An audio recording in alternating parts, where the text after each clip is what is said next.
cars are lined up on the grid. The iRacing.com World Championship Grand Prix Series. We are underway. They all come down into turn one for the first time.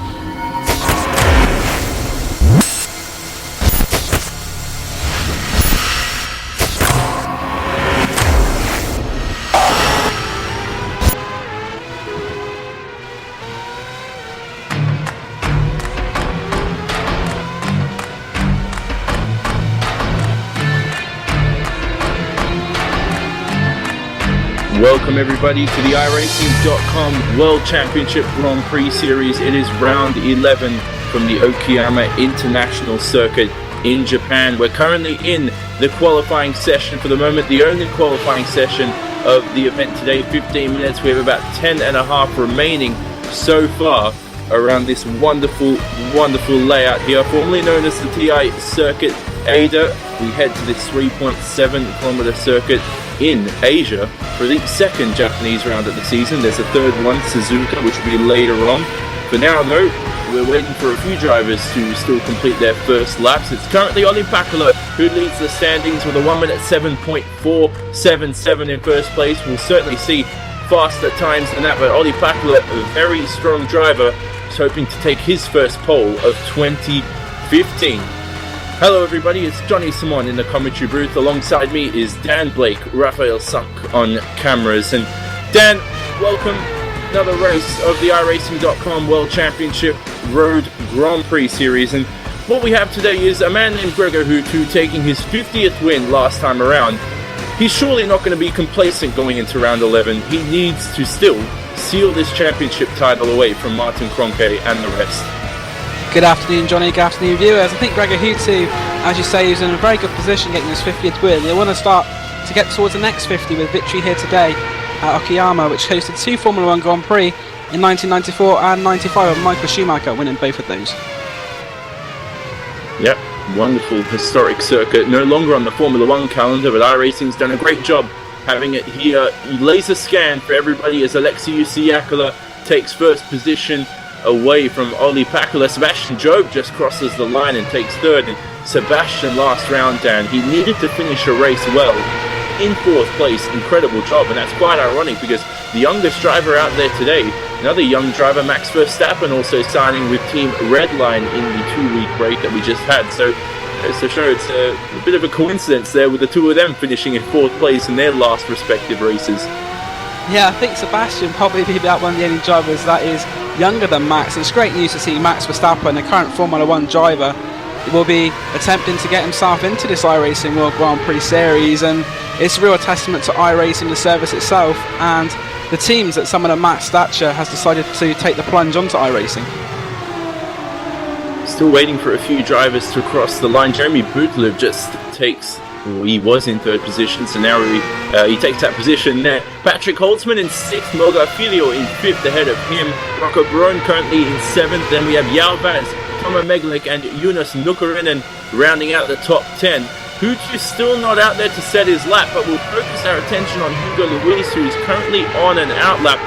Really important for him, Dan. He needs to finish this season strong. This will be, at this rate right now as he begins his lap, the first season he has not taken a race win since 2010. Obviously he won the championship in 2011, but since he entered the series he's taken a win in every single year. So for Hugo so far, first lap, a very slow one, warming up the tyres, goes through turn 2 now, incredibly fast sweeping, and then the slow medium speed, turn 4 on towards that long back straight. Hugo before the race sounded very up for it today, so it'll be interesting to see what the driver who currently stands fourth in the championship can do. And Hugo Luis, as you said, not had a win so far this year. That'll be something he'll be looking to rectify, but on this lap I think he's definitely on it. Last year in 2014s, we had qualifying in the 1 minute 8s, already completely blitzing that here with a 1 minute 7.4 for Alexei Yakula, who was on pole for the first 2 races of the season and took a race win in each of those 2 races. Since then, he has not had a great season. He's finished outside of the point some races, lost the car in other races. Really needs to get his head together as Hugo Luis round the final corner, maximizing the limits of the track, stays to the left for the shortest run to the line as he crosses the start-finish straight, and it puts him up into P4. A decent lap there, a good banker there. Right, so for Hugo Luis down. A respectable lap there from Hugo. We still got to see likes of Gregor Hutu, Mitchell de Jong, Martin Kroenke and Andre Bocha though, so there could be a bit more movement up front. Oh, Gregor, very scruffy lap so far, almost to the grass. How about that? That's driving to the limit right there, onto the white line. Once again, maximizing the limits of the track. It's good to see one of the world's best sim racers, or the world's best, it has to be said, Gregor Hutu, proving his worth at the moment. Running very wide there between turn 6 and 7. The slow turn 8, slow turn 9, very hard to get traction out of here, Dan. Very hard to get traction out of there, but I think Gregor Hutu, we're trying to attain that first, you said before, that first half of that maybe a little bit scruffier than what we expect from Gregor Hutu, but as he comes round the corner now, a long right-hander to go on to the start-finish straight, and it looks like he's just about kept it on the track there. And what will this time be for Gregor Hutu? He crosses the line, and it's good 107.4, so it puts him in 3rd place currently. Yep, just ahead of Sebastian Job, but behind his 2 Team Redline teammates of Alexius Yakula and Olli Pakula. So those 2 drivers stealing away 1st place from Gregor. And what's been the key, Dan, is because Gregor has nailed qualifying again, he started to win races again. And today, if he doesn't get that right, it's not going to be the easiest circuit to overtake. Yes, there's 1 or 2 straights, but it's very tight and twisty, slow corners, no room for error really. A very narrow circuit compared to some of the others which this series visits, but Gregor Hutu in 3rd place has put himself in a very good position to be in and around that first lap mix-up as we see what happens now. They've currently got Mitchell de Jong and Andre Bocha both on a hot lap. Let's look at Mitchell de Jong. He's very slow. He might have backed off from this lap, so we'll actually focus on Andre Bocha, who seems to be blitzing his way through turn 7 on towards turn 8. Redman hugging the apex right there. Might have hugged it a little bit too much. Has that compromised him? Misses the apex at turn 9, but he can get away with that. It's cambered a little bit. So he's really pushing to the limits here though. He's making a couple of mistakes, but does that resemble in his lap time? Andre Bocha across the line with 3 minutes and 50 seconds remaining. Only P11, and he can certainly do a better job than that. Yeah, not Andre Bocha's best qualifying attempt we've seen from him outside the top 10, and depending, I think he might have to play a little bit of strategy into play to get himself further up, because a bit further down than we usually expect to see Andre Bocha there. Kroenke at the final corner, very, very close to getting on the gravel. He crosses the line, and he goes into P2. So for Martin Kroenke, 0.02 of a second ahead of Team Redline's Olli Pakula, and he ruins that top 3 result for Redline there, or top 3 result in qualifying at least. So he puts himself into 2nd, and most importantly, ahead of his championship rival, Gregor Hutu. Good lap there for Martin Kroenke. There's not much separating himself from Gregor Hutu. There's about 22 thousandths of a second, but that is the sort of time distances that we're getting in this series. 22 thousandths between 2nd and 4th, and just pipping Olli Pakula to that front row place was Martin Kroenke. Kroenke still continuing for another lap though, so he's got the fuel. Let's have a look at how this lap will go for Martin. Can he at least steal pole away? Alexei is an incredibly fast driver, so that's going to be one heck of an effort to get in the 1 minute 7.3s. We'll have a look at the end of Martin Kroenke's lap here. Ignores that pit entry line. Oh, he's almost lost the rear end. Putting a couple of wheels on the gravel, he does again. Has that really butchered his chance at pole position the second time around? And no, only a 1 minute 7.483. So that final couple of corners there, Dan, for Martin Kroenke, he's lost only ever so slightly, a few thousandths of a second. That could have cost him pole position. It's those small margins I was talking about earlier. That lap was only about 7-8 thousandths slower than his fastest lap, and we saw there where he may have lost a little bit more than that as well. So Martin Kreinke have to settle for that front row place, but I think he'll be quite happy with that because Gregor Hutu is behind him on the second row. Let's have a look at Mitchell de Jong, because with 1 minute and 45 seconds remaining, he's currently in 34th and last place. Certainly not where he should be. It's Justin Lindsay as well on a hot lap, so he's also across the line improved, but he's in 32nd. So for Justin Lindsay and Mitchell de Jong, who are both currently on that back straight, they need to nail this final lap. Well, that's it. They'll start down the order. So Mitchell first. Oh, Mitchell's gone off and he's lost lots of time. He's going to continue. He needs to at least get into the mid-pack. Justin Lindsay's having a risk-free lap. With 1 minute and 10 seconds remaining. Oh, Mitchell, this is a horrible lap. Almost losing the rear end as well. Not hugging the apex as well. He's having a horror lap so far. But where will this put him? Most importantly, at least improving himself from 34th as Mitchell de Jong crosses the line. And he will go into P6. Alright, good stuff for Mitchell de Jong. Justin Lindsay next to cross the line. And he improves only one position to 30 seconds. And that should wrap up qualifying. And Dan, a thrilling end there. Most importantly though, for Mitchell de Jong, getting himself up into the top 10. Yeah, very good lap there from Mitchell. We thought it might have been a little bit slower than that. He was also very lucky as we saw him go through that turn section there as he was going through 6 and 7. Very, very near, I think, exceeding the track limits, but just about getting away with it there, I think, Johnny.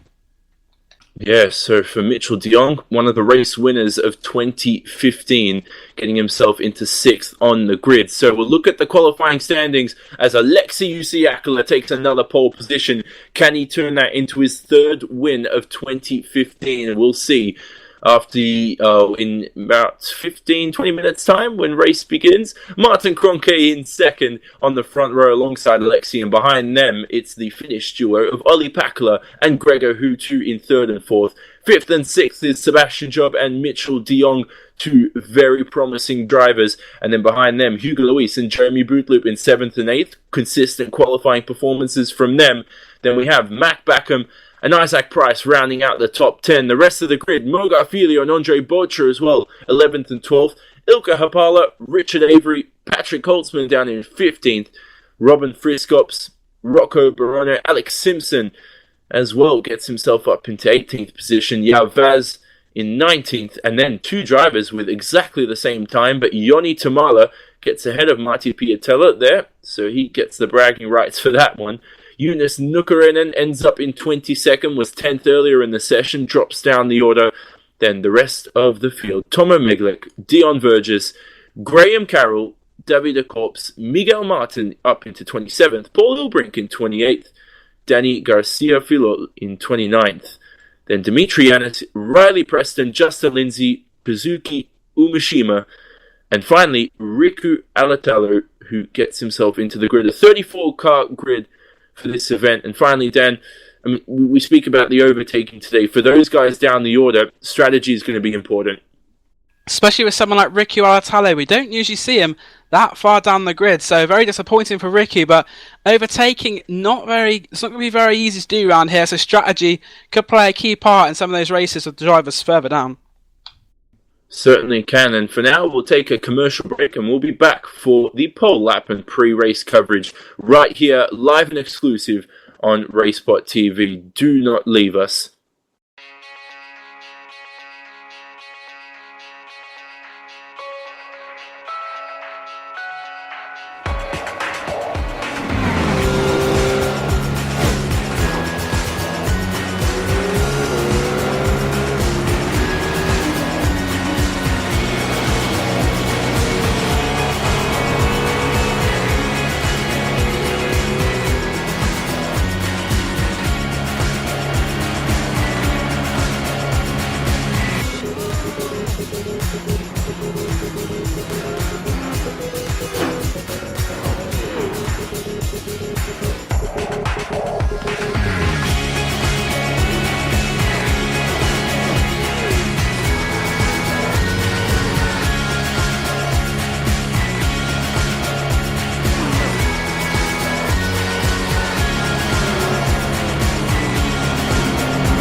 It's been a very long off-season. Teams have changed, sponsors have changed, colors and all, but one thing that hasn't, they like to mash the loud pedal.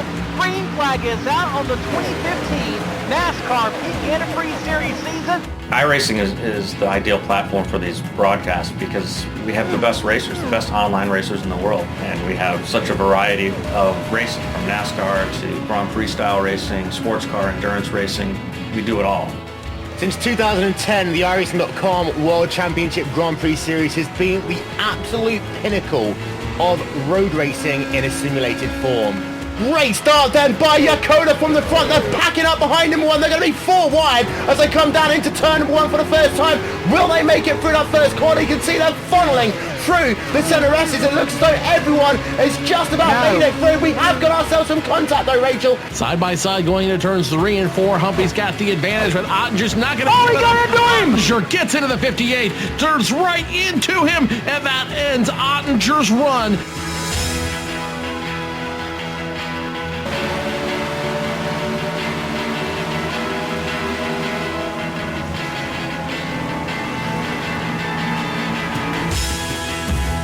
We do a lot of live broadcasts now. Every Tuesday is NASCAR night, so on alternating Tuesdays we do the Peak Antifreeze Series, and on the other Tuesdays the B-Class Series, which is the Xfinity cars, and sometimes we'll even do some short track racing depending on the schedule. Every other Saturday we do the iRacing World Championship Grand Prix Series, so the best road racers we have. And we also broadcast some special events, including the Endurance Championship, which is part of the Road Warriors Series. So we broadcast the Daytona 24, the Sebring 12-hour, we'll do the Watkins Glen 6-hour, several other races along there, and then of course the iRacing Pro Racing Champions, which is usually our biggest and most watched event of the year. That is short track racing, and that's how awesome this sim is, Joe. That's something you see on TV on highlight reels, and we just saw it here, live. We invite iRacers who are real world racers, and they compete every December. Guys like Alex Gurney, Justin Wilson, Scott Speed, Ron Capps, the list goes on. Really some big name drivers from all major forms of motorsport. It's really neat to see them get together and race together. See Laughlin up top, down to the... Oh, he gets turned!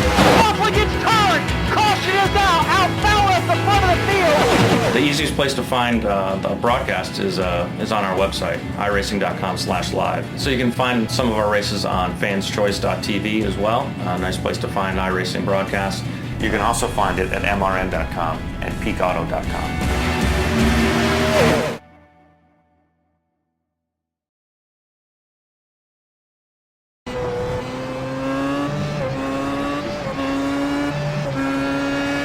Welcome back everybody to the iRacing.com World Championship Grand Prix Series. It is round 11 here, and qualifying has just completed.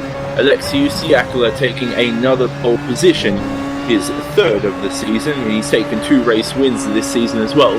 Can he take a 3rd race win in a few moments time? We'll see. But for now though, we'll have a look at his pole position lap, which is his 2nd lap of his stint. Alexiu Siakala, quite an amazing one, a 1 minute 7.409, completely screaming towards his 3rd pole of 2015.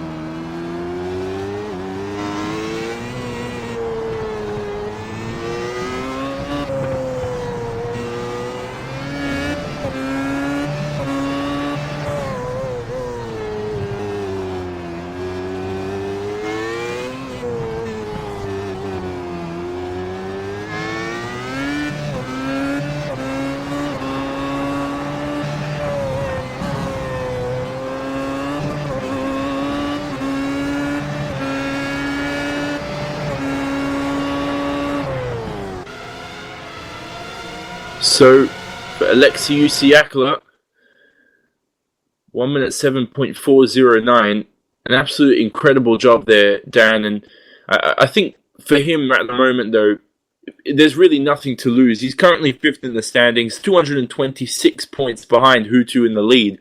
It's over 4 race wins. So, I mean, taking the championship's obviously quite a long shot for him, but at the same time, he can finish off the season with pride. And every race now, you can just take it 1 race at a time and maybe build that confidence on towards a strong 2016 campaign. Yeah, Alexei currently tied 5th in the standings, and it's also worth noting, Johnny, that with the prize money in this series, Alexei wanted to get as high as he can to try and get more of that prize kitty. So Alexei will be trying to get higher up and put himself, as you say, on a firm foundation for the 2016 iRacing World Grand Prix Series. Certainly hope so. The top 4 in the standings, Hutu, Kroenke, Pakala, and Luis respectively. There's 135 points between them, and then over almost 100 points behind is Alexei Usiakala in 5th, tied with Andrei Bocha. So it goes to show consistency is key, because those top 4 drivers are the only 4 who have finished in the top 10 in each race this season, Dan. So at the same time, Alexei, if he wants to get himself up into the standings in these final few rounds, Okayama, Indianapolis, we've got Spa, Suzuka, Nürburgring, and then the circuit of the car parks for the final round. It's all about consistency and finishing not just in the top 10, but for Alexei to boost himself up in the standings, at least in the top 5 and some race wins. Exactly, the way the point structure works, 50 for first, 40 for second, 35 for third, 32 for fourth, and 30 for fifth. Getting them between those first and fifth positions really will be the key, I think, for Alexei Usiakala in gaining more positions, because that's where the major points are, and there is quite a difference between those and some of the further down positions.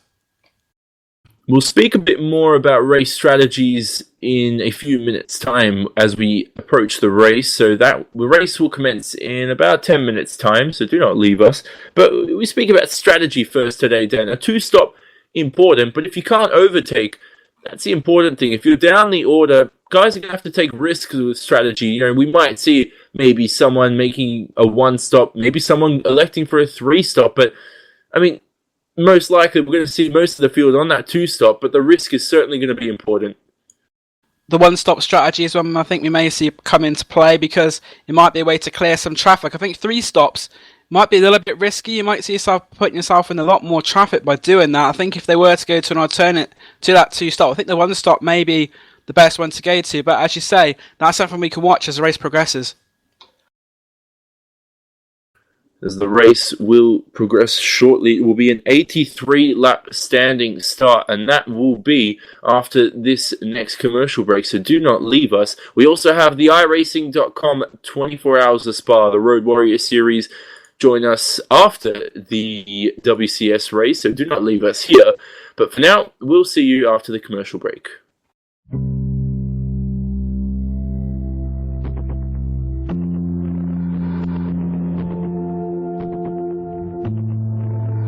We're so excited to be bringing the Nürburgring to everybody. It's by far the most requested track that we've ever had. I've been with iRacing since the beginning. I can't tell you how many people I've met at trade shows or racetracks and demos that we've done all across the United States and even in Europe, and it's always the most requested track that we've had. And it's always been kind of a sad answer, no, we don't have it. When are you bringing it? And we never really had a good answer. And obviously we announced this last year, and it's super exciting. I mean, it really is one of the premier tracks in the entire world. The Nürburgring, to me as a race fan, is the holy grail of racetracks. Even from the gaming aspect, just getting that car around that track was a personal achievement by itself. It's kind of got this iconic status to it that makes it different than any other track in the world. We actually have a lot of history with the Nürburgring, dating back about 20 years. We created a version of the track for Grand Prix Legends, which was a Formula One simulation for the PC. But this will be the first time that we've worked on the track with laser scan data, highly precise measurements, and of course the iRacing standards of quality. So we're really excited about this project, and we can't wait to release it. There are 2 main facilities at Nürburgring. There's the Grand Prix course, which is basically a modern F1 style racetrack. And then there's the Nordschleife itself, which has been around for decades. And of course the combined course, where you can take the Grand Prix course, drive around it, and then there's a point where you branch off onto the Nordschleife and you continue there all the way around the Nordschleife and then back down to the Grand Prix course. And the end result is an extremely large, unique racetrack. We arrived with a really large crew. Actually, 4 of us made the trip, and we spent a week there photographing the track, taking video recordings of the racetrack, the surroundings, the scenery, the towns, And when it's all said and done, we returned home with a massive amount of data. If you took our largest project ever, this is probably 4 times that size. So it's going to take a lot of work, but it's really our plan and our intent not to cut any corners and really produce and create the best version of the Nürburgring possible that we can. The terrain and topography of the area that surrounds the Nürburgring is really important to the character and accuracy and feel of the track. We're really working on new ways and methods and types of data that we can use to build the best topography and best terrain model possible. And it will be something never before seen in iRacing or racing sims in general. We have a laser scan of the track, and that laser scan is incredibly dense. Essentially, there's so many points that you could take a quarter and lay it on the laser points and the quarter wouldn't fall through. So we're taking that level of detail from the scan and we're trying to translate that into what you see in the sim.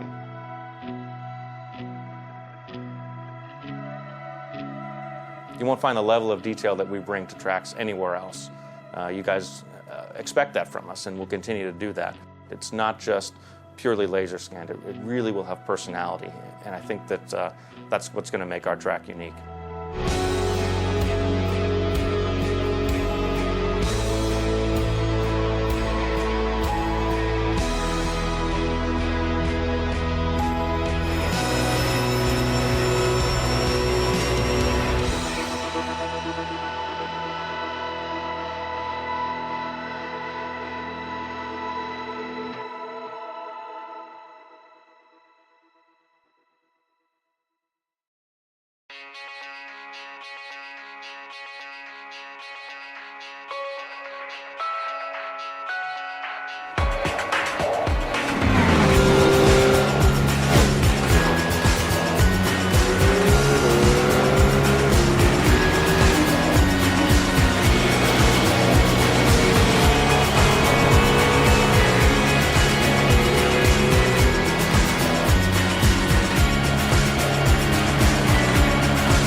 on the outside, contact made, 56 slides it into 4, who's going to be into stripe, dead even, give it to Ryan Truex.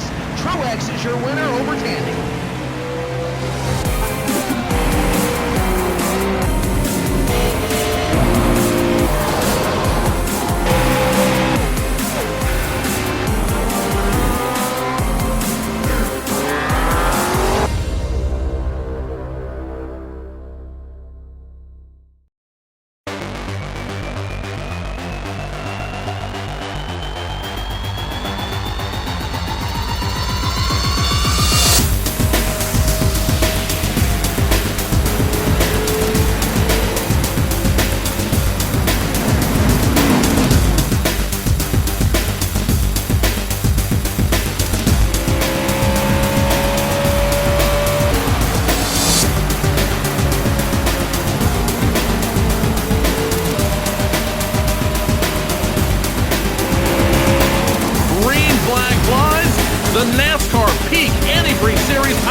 It's been a very long off season.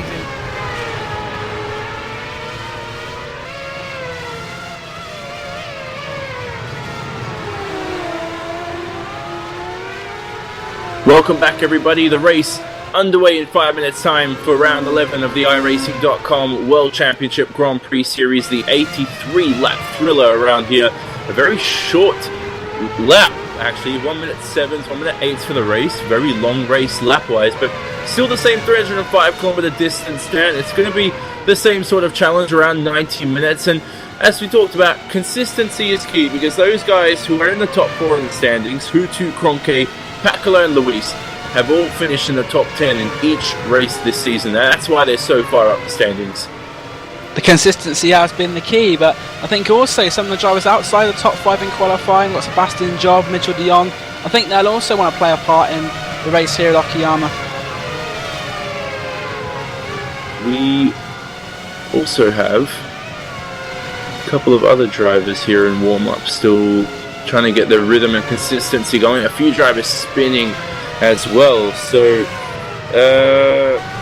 second thought to note is a short presentation for this WCS video we have at the moment. We'll have a look at that and we'll be back shortly.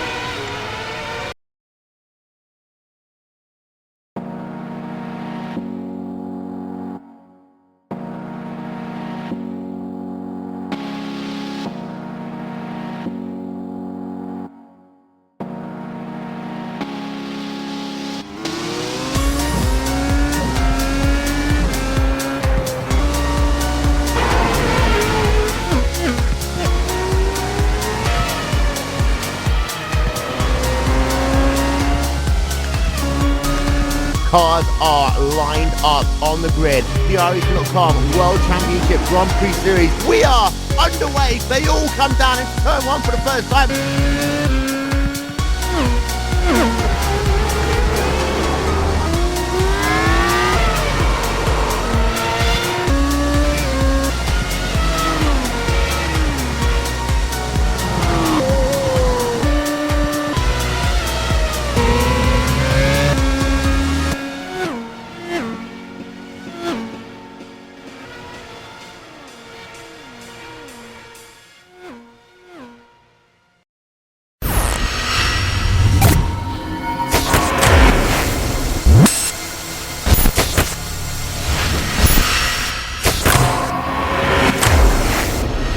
Head back in to this warm-up session with around 2 minutes and 15 seconds to go, and as we just have to sort out a few issues here, but we're all good. And as we have 2 minutes to go down, we look at the track from a driver's perspective. We speak about tyre wear. Throughout the stint, you're going to lose around less than a second as the stint progresses, and we see Ricky Alatello trying to practice his pit entry here. But as the stint goes on, and this is what really puts a two-stopper to rest, and this is what people want, or why they're electing to two-stop, is that throughout the stint, you're losing around a second from the first lap to the last lap. So you're not that much time lost, and over the key of this short lap where there's not many spots to overtake, and we spoke about it before, two-stop is essential, but if you want to get out of traffic, one-stop is also a key for those guys down the order.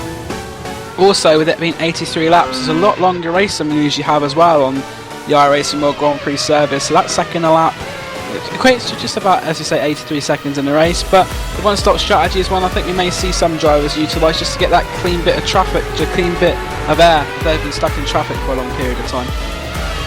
That pit entry as well, Andre Borcher running very wide onto the grass. You're coming into that second to last corner, Mike Knight corner at turn 10. You're missing that, you're taking the inside, run wide, and you're going to go straight back onto the circuit there.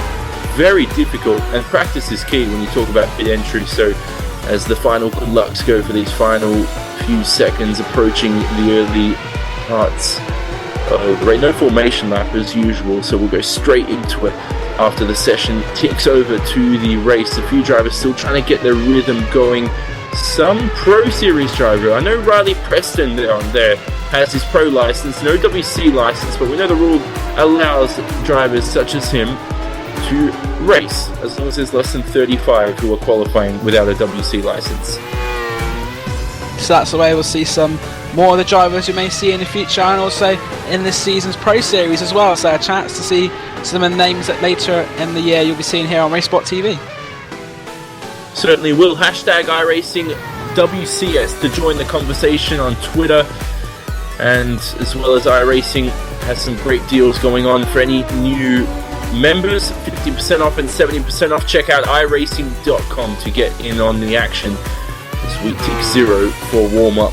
Drivers still waiting to at least get their fuel in, get their minds set and ready for the rest. Your final call for the race, Dan. iWCGPS on pole, very speedy. If he can stay consistent, might be a great race for him. There's quite a few drivers I think who can win this race. You've got Yuki Tsunoda, Kronke, Pakala, Hutu, Mitchell de Jong, Hugo Louis. I think any of the top 6 or 7 have got a good chance of being involved in that battle for the victory. Sebastian Job in 5th is the dark horse here. He gets a good start. He can really mix it up with those top guys. We'll see how his race will fare as well. Behind him, Mitchell de Jong, another man who probably certainly could have qualified higher, visually at least. Could have maybe jumped Sebastian if he had set a perfect lap. But for now, as Kronke, one of the final men to take his grid spot, we wait for those lights to illuminate and disappear. Yusi Akala on pole, Martin Kronke in 2nd as the engines rev up here, and we go green for 83 laps of racing. Already an excellent start from Ollie Bakula with 3rd on the grid. Yusi Akala has dropped down to, I think, 3rd now, so Bakula into 2nd, but most importantly, Kronke takes the lead, as I think now Yusi Akala dropping more positions. It's been a horror start, almost losing the car as well. I think Gregor Hutu's also jumped up a position. We might have Mitchell de Jong as well. A horror start there for Yusi Akala from pole. Bad start from Yuki Tsunoda, as you say. Dropped from 1st down to 5th, but Gregor Hutu up to 3rd, and further down the pack, they are 2-3 wide as they come down towards the hairpin. No one making a move down the order as well. We see a few drivers trying to have a look at others. Side-by-side action. Isaac Price on Mac Backham here in front. Andre Borcha swapping positions behind. But it's all clean as we look as well. Alex Simpson's dropped a couple of positions. Eunice Nukarin and those had a good start. Up a few positions for him. But at the end of the first lap, as we approach the end of the first lap at least, Martin Kronke should lead. He approaches the final couple of corners, really sweeping through here. But for Coanda, it's been a great start. Mitchell de Jong also moving up the order. But Martin Kronke leads at the end of the first lap, ahead of Ollie Pakala, 9/10 in front. Gregor Hutu, 1.5 seconds behind. Mitchell de Jong in 4th, 1.9 seconds behind the leader. Then it's Yusi Akala, Sebastian Job dropping a position. And it's all stayed settled for Hugo Louis, Jeremy Bootloop, Mac Backham, and Isaac Price, who is in 10th position. A very static start down the order, Dan. Mitchell de Jong was the big gainer. He gained 2 places there, started 6th, now in 4th, and just behind Gregor Hutu. But as you say, some of the drivers like Hugo Louis stayed in the same position in 7th place, and Hugo Louis just behind the car of Sebastian Job, but he's got Jeremy Bootloop not far behind him. As we see Sebastian Job now in 6th position, he's got quite a nice gap between the driver in front of Yusi Akala. This is where strategy is going to be key, Dan. We're already talking about it on lap 2 of 83. We'll see how long these top guys are fueled for, because that's really going to be key as they approach their first pit stop of the race. Yeah, fuel load, something which is important in this race. I don't think any of the drivers at the moment would have maybe started with a one stop, but that'd be something to see later on. Has anyone started with a heavy fuel load? But Martin Kronke, the gap quite consistent to Ollie Pakala now at just over 1 second. Yeah, Kronke's built a great lead over Ollie Pakala, so 1st and 2nd there, split by a second. The same for 2nd and 3rd between Pakala and Hutu, but Robin Friskops in 14th at the moment was ever so close to Ilkka Hapala as they go through turn 4. But behind Robin Friskops, Rocco Barone wants a piece of this. He really wants to get into P14, making some progress through the field. And here's Friskops going defensive. Barone going for the outside line into the hairpin, a braking battle. Can Barone stick it up the outside? No, he can't. There's no grip. And Robin Friskops keeps that position. And that goes to show, Dan, there's no room for error at this racetrack. Friskops at the final corner, having a look at Hapala in front. And then behind him, Barone attacking only half a lap later.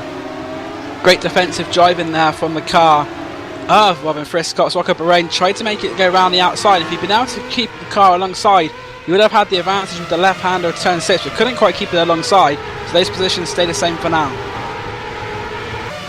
Down near the front, Kroenke still got that lead around 1.1 seconds, so he's really breaking away from Olli Päkkilä here. So Kroenke searching for another win in 2015. Only won one race so far this campaign. He's won 4 in his lifetime, including that one this year. He's looking for win number 5 of his career. But who to now at the moment? We're going to ask you, Dan, because Päkkilä in second.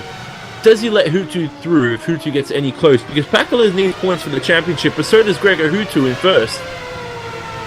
Gregor has quite a lead at the moment, but I think the two drivers, they will be seeing what happens as the race progresses. But at the moment, I think they'll be quite happy to hold station at the moment. Päkkilä is not dropping back from Martin Kroenke. I wouldn't say he's particularly holding Gregor up at the moment, but as we've seen in Formula 1 recently, if they think Gregor can go faster, Ollie may have to let him pass. Coanda Simsport's race pace at the moment is incredible. Hugo Luis hounding Sebastian Job, who's dropped from 5th place man Alexius Iaccola. 2.1 seconds between Iaccola and Job. So Hugo Luis really needs to get past soon on lap 5 here. And so Andre Borcha needs to do the same at 11. He's really hounding drivers as well. So the Coanda Simsport cars really good in race trim. And we'll see how this will fare out for the next 78 laps here. So Hugo Luis, look how close he is to the young man in the Apex Racing UK car. Will Hugo have a run into the hairpin here? He's only 2/10 behind. He's got a great run, tucks into the slipstream of Sebastian Job, maybe up the inside of the hairpin. A big braking battle. Job gives him space, but it's ever so slightly, and Hugo has to take to the curb there. Sebastian Job doing some great defending and almost making Hugo Luis make a vital and fatal error. Yeah, Sebastian Job driving well beyond his years. Sebastian Job, it's worth remembering, only 15 years old. He can't even hold a road license for a moped, but here he is showing what he can do in a racing car. Sebastian Job, this is critical for him. Can he handle the pressure from behind? From the 2011 champion from Brazil, but Hugo gets a horrid run out of that final corner, ironically named final corner here at Okayama, so that's very intriguing to know. So good creativity there. Behind Hugo though, Jeremy Bootloob also getting feisty. So those drivers from 7th, where Hugo is at the moment, down towards 11th, where Andre Borch is also stuck behind, consistently half a second between each of them. Big train at the moment. We can call it a Sebastian Job train down, as Hugo will have another run here on Sebastian. Look at the defending, very aggressive. Will Hugo have a shot here at P6? He's ever so close, the same as last time around, and Sebastian gives him space, and Hugo up into 6th position, almost losing the car in the exit, but finally he keeps it together, and Sebastian Job dropping down the order quite easily here already. Hugo 3.4 seconds to make up to Alexius Iaccola in front. That was a key move for Hugo, because Sebastian was dropping back very quickly from those 5 cars in front. Now it's up to Hugo Louis to put some hot laps in and see if he can try and close that gap down to UC Yakoda in 5th place, because they were dropping off and with those spaces ready, Hugo put out quite a gap already to Sebastian Job. So head down after Hugo Louis and it's hammer time. So now Hugo Luis, hammer time. Apparently we had Lewis Hamilton here, he's not here though. So for Hugo though, you can say it's still hammer time if you take the first letter of his name. I don't know what I'm talking about for the moment. Lap 7 of 83. Nevertheless, Martin Kroenke now, we've missed this then. A 2.1 second lead on Olli Päkkilä. And this is what I was talking about before. Hutu's not half a second behind, but he's still within that 1 second range of Olli Päkkilä. Is his teammate there impeding the championship leader? And I don't want to be the boring guy and ask for team orders to come into play, but for Hutu, if he wants to take this win, he's going to have to enforce something to get ahead of his teammate here in 2nd place. He may be starting to get the effects of the dirty air, but Gregor Hutu currently in 3rd place. As far as the championship goes, it's not the worst result for Hutu if he finishes 3rd. He want to finish higher, but he's pulled out a gap to Mitchell de Jong in 4th. That now well over a couple of seconds now. It's about 2 seconds. So Gregor Hutu pulling out the gap to Mitchell de Jong, and as long as they keep pulling away from the cars behind, I think Gregor might be a little bit content to stay behind, but we all know that Gregor will want to win this and get his 51st win in the series. Jeremy Bootloop, who's in 7th position, just had an amazing move at turn 8 on Sebastian Job up the inside. An overtaking spot?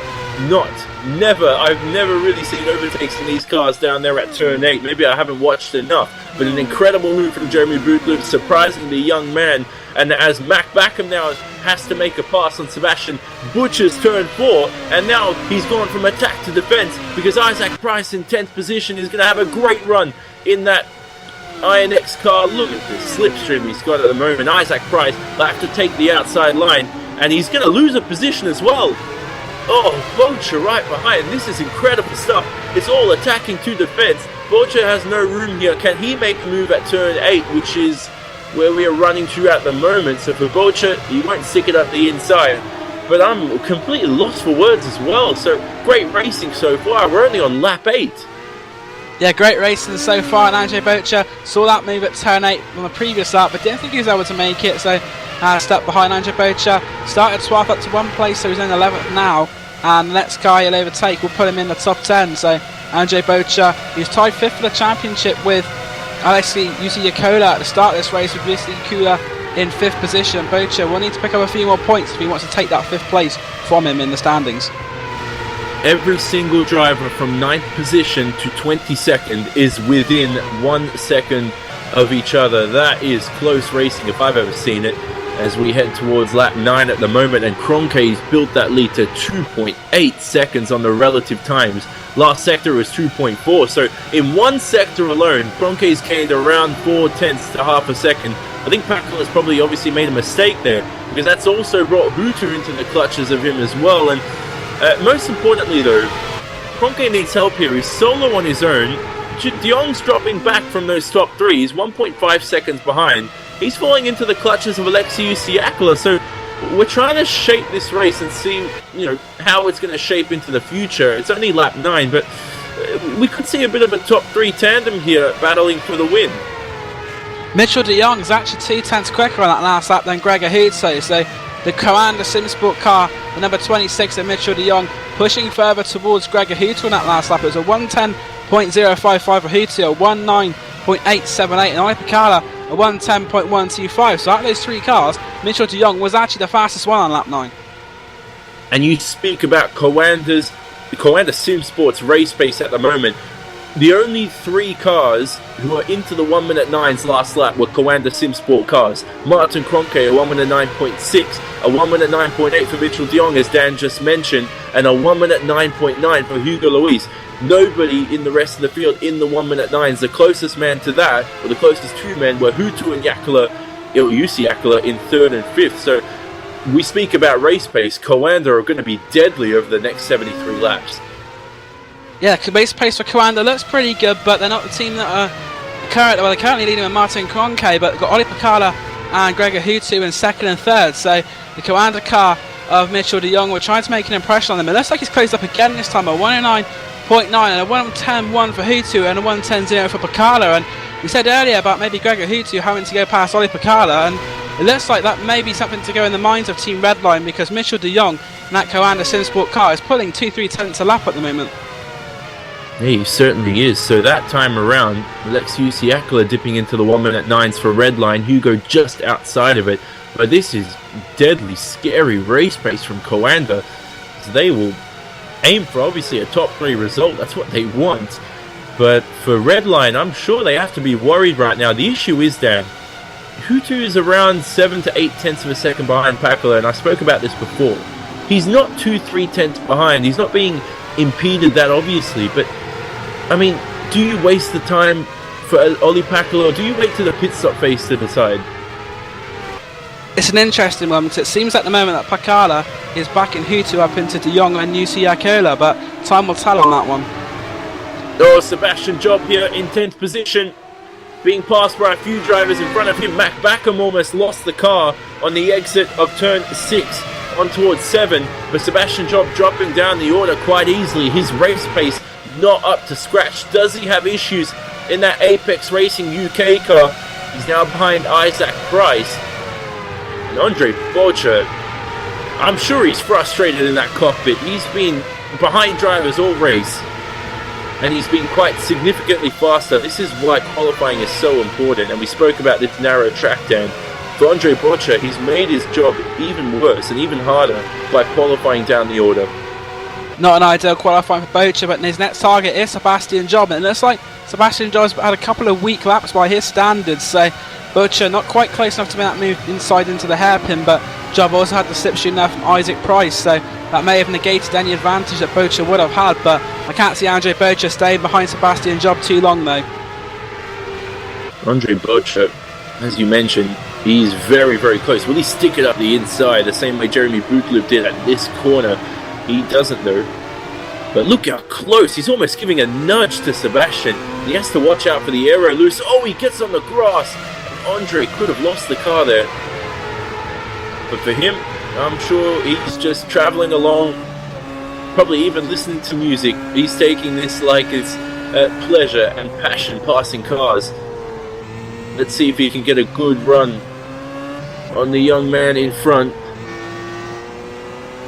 As we'll see, this is his best chance here on the exit of turn 4 down. There's been a good chance if you see he sets up a run down the back straight into the hairpin, but maybe a little bit wide there from Andre Bolcher. But speaking of Martin Kroenke, a 1:9.6 the last lap for Kroenke. The gap up to nearly 4 seconds now, but we're going to keep looking at this battle between Bolcher and Job. Bolcher not quite close enough there to get past Sebastian Job, but Martin Kroenke certainly pulling away, and with the pit stops looming ever closer, this little gap that Kroenke's pulling out now could be quite crucial. Andre Bolcher, come on, just throw it up the inside. He doesn't. So lap 13 of 83 here. Many laps to go, 70 if you can do the math. Now it's 69 as Martin Kroenke crosses the line. That lead has jumped up to 3.9 seconds. Martin could be, obviously maybe he's a little bit lower fuel, but at the same time, this lead is crucial come the pit stop phase for Martin, and especially, feeding out into traffic. Let's have a look at the gaps here, down the order.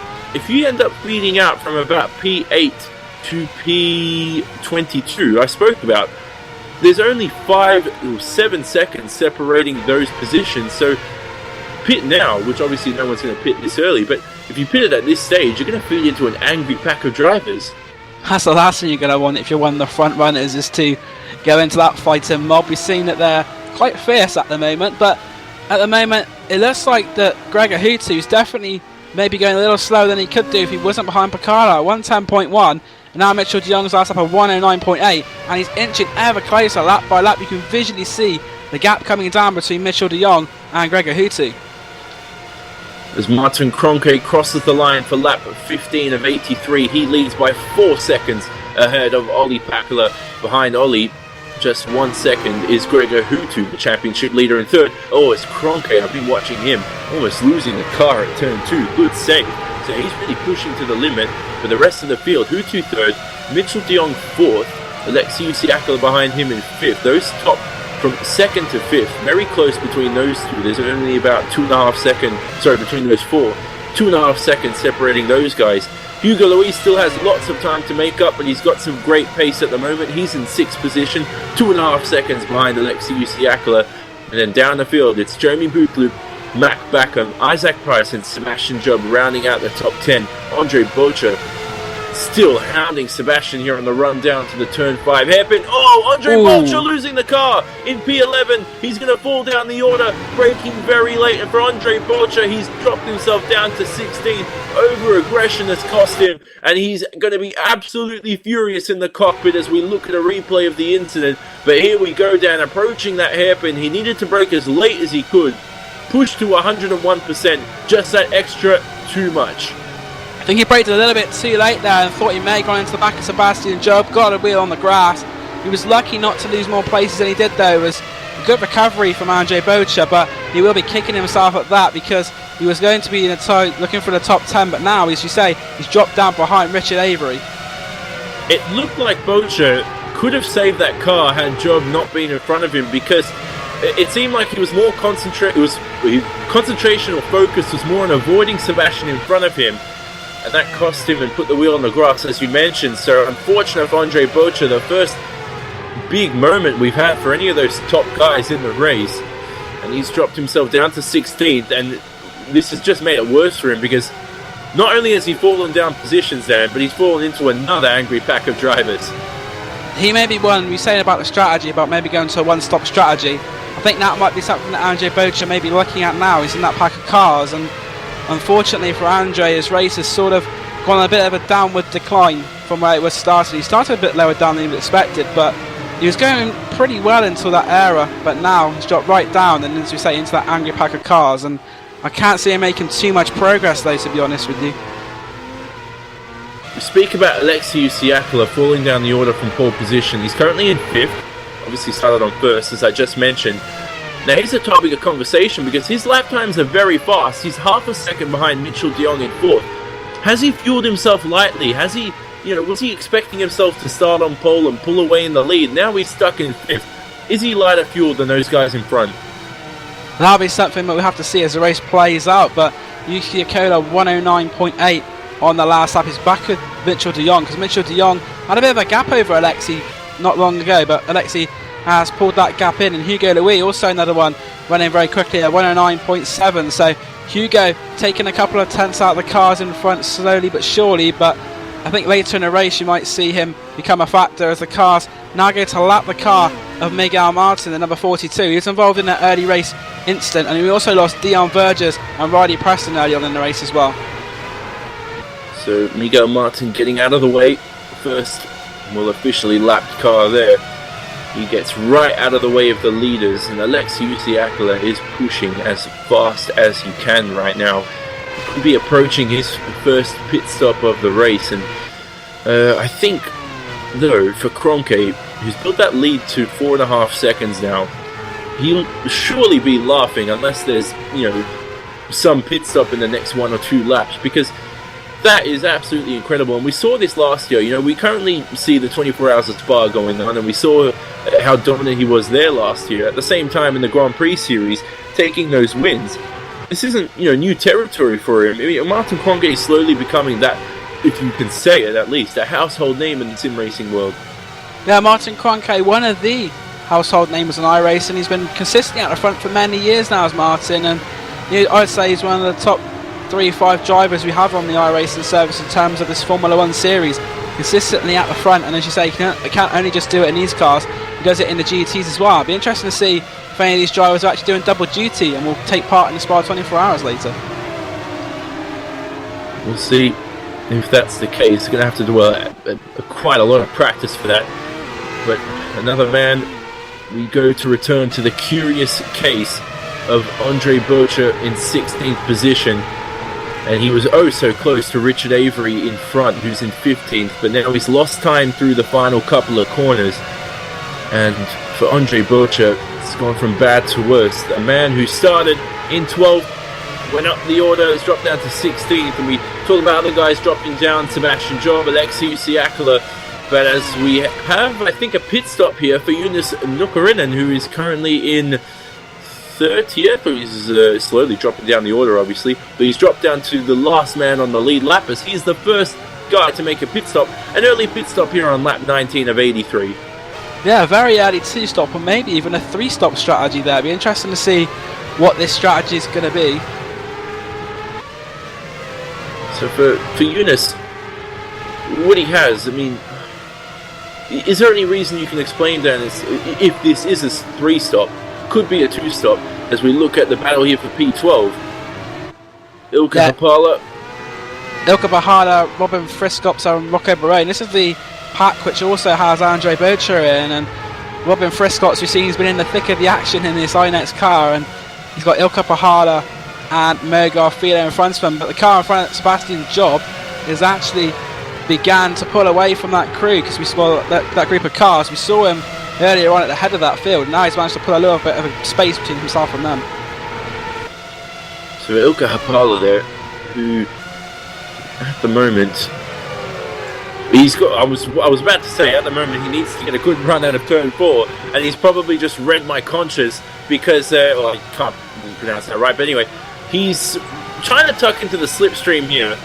but he's a bit too far behind. Doesn't make the same mistake as Bocha, but he's doing a good job of it. And we speak about overtaking, Dan, is you can't just make up all the time in one corner. What Okayama is doing here right now is you watch him. Slowly he's making up, let's say, half a tenth each corner and building the gap at the right time. Maybe he could even pass into turn 1, which would be quite a long shot, but I mean, that's what you have to do. You have to play the game right. And I always speak about this when I commentate, is overtaking is a game of chess, and you have to play your pieces at the right time. Also, good defensive driving from Mogarfilo, and if Mogarfilo hits his marks, takes the right lines, it's very, very hard for anyone to come past as well. So that's a good job from Mogarfilo, but Okayama will be trying to wind himself up for another go at that Radicals machine. Lap 21 of 83 here. That battle still really firing up, as Friskops is very close here to Okayama in front. So Friskops now, can he have a go? But the gap is so consistent between the three of them. But from 13th to 16th, they all have a 3/10 gap. That's incredible. So no one's really going to have an obvious maneuver into the turn 5 hairpin. Look at drivers down the order as well. In 17th and 18th, Holtzman and Tomala, they're only a second behind, as Bocha is still getting close. And this is, Bocha has the pace here in that other Coanda car, the fourth one at the moment. I don't want to call it early, but I'm quite frustrated with him.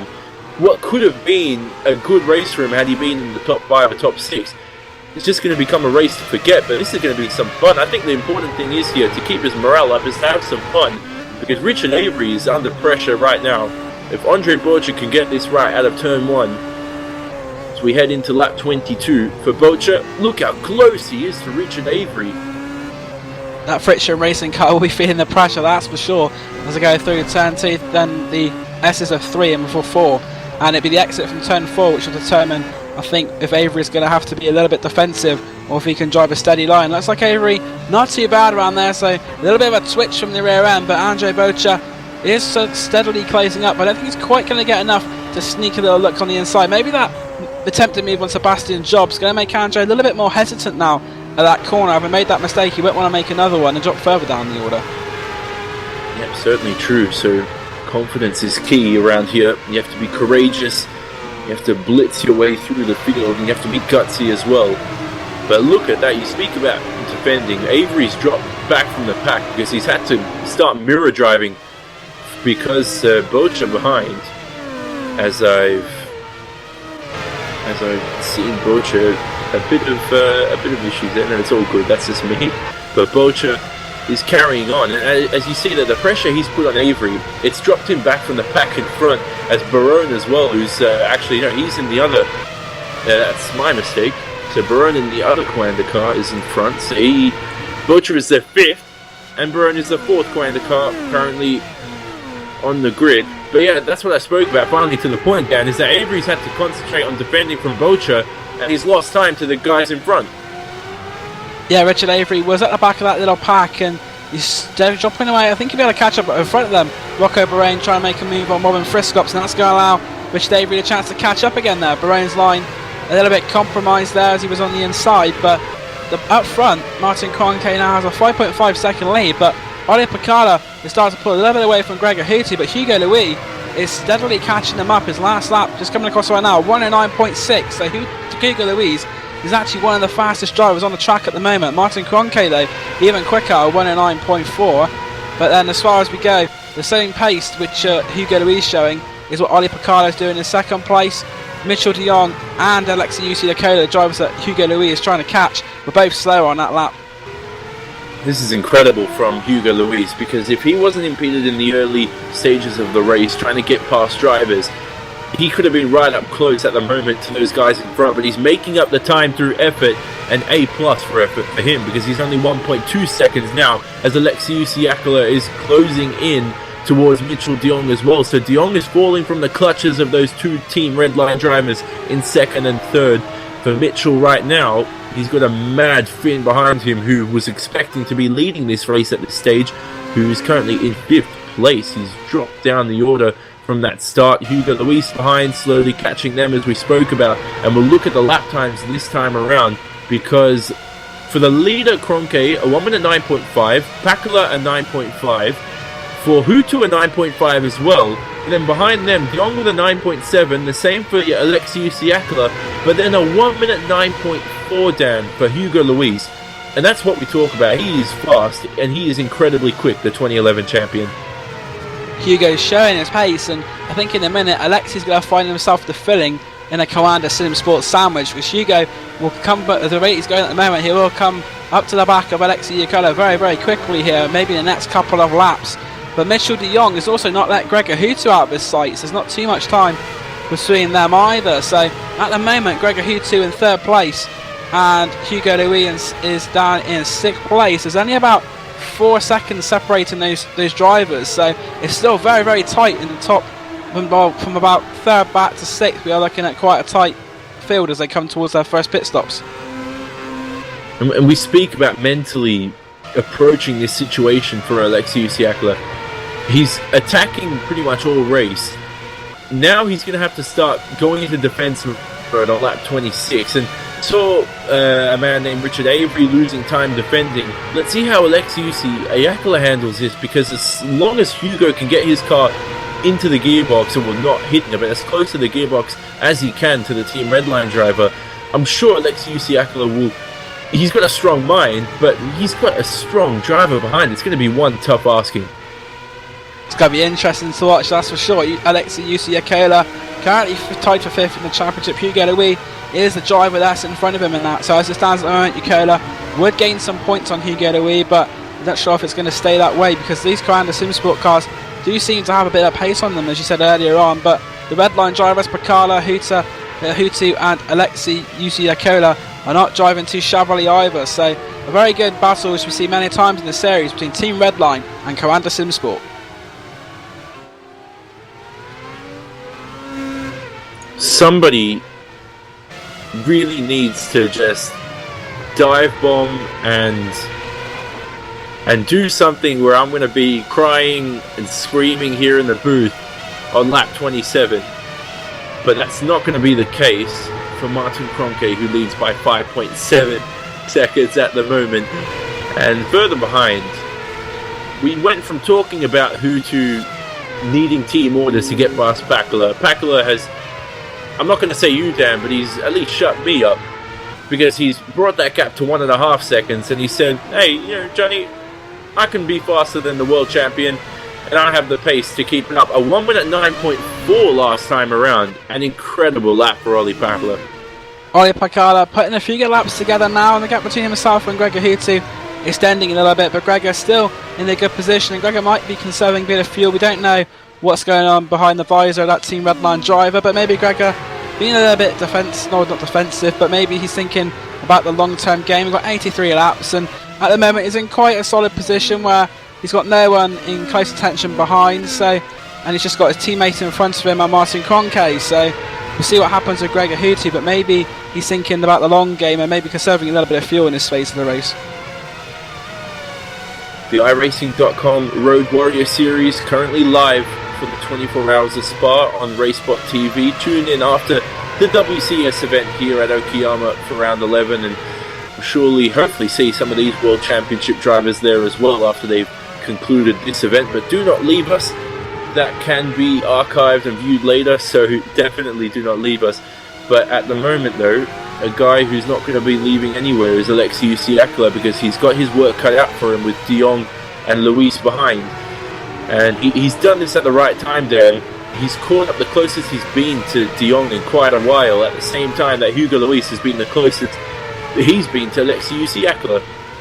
All closing up a little bit there. Hugo Luis bouncing across the grass there. He's lucky that the car has gripped back up, so Hugo Luis won't lost too much time from that. But Alexiou Siakla will definitely have to start looking in his mirrors now, because he's got the Brazilian Hugo Luis coming up behind him very, very quickly. But the gap between De Jong and Hutu, we said it was getting closer earlier in the race. Gregor pulled out a little bit here, but at the moment it's still quite stable. We'll have a back at that battle we were talking about earlier with Andrzej Bocha, and looks like Bocha has pulled away a little bit from the car behind him of Patrick Holzman, but he's got to be frustrated to still be in this train of cars, and we've seen a lot of the back of Richard Avery in the last few laps. Certainly so for Andre Bocha, as De Jong ran very wide at turn 1. It's cost him a couple of tenths to the team red line. Mad scramble, or one guy at least, who's going to be scrambling behind him, trying to find a way past.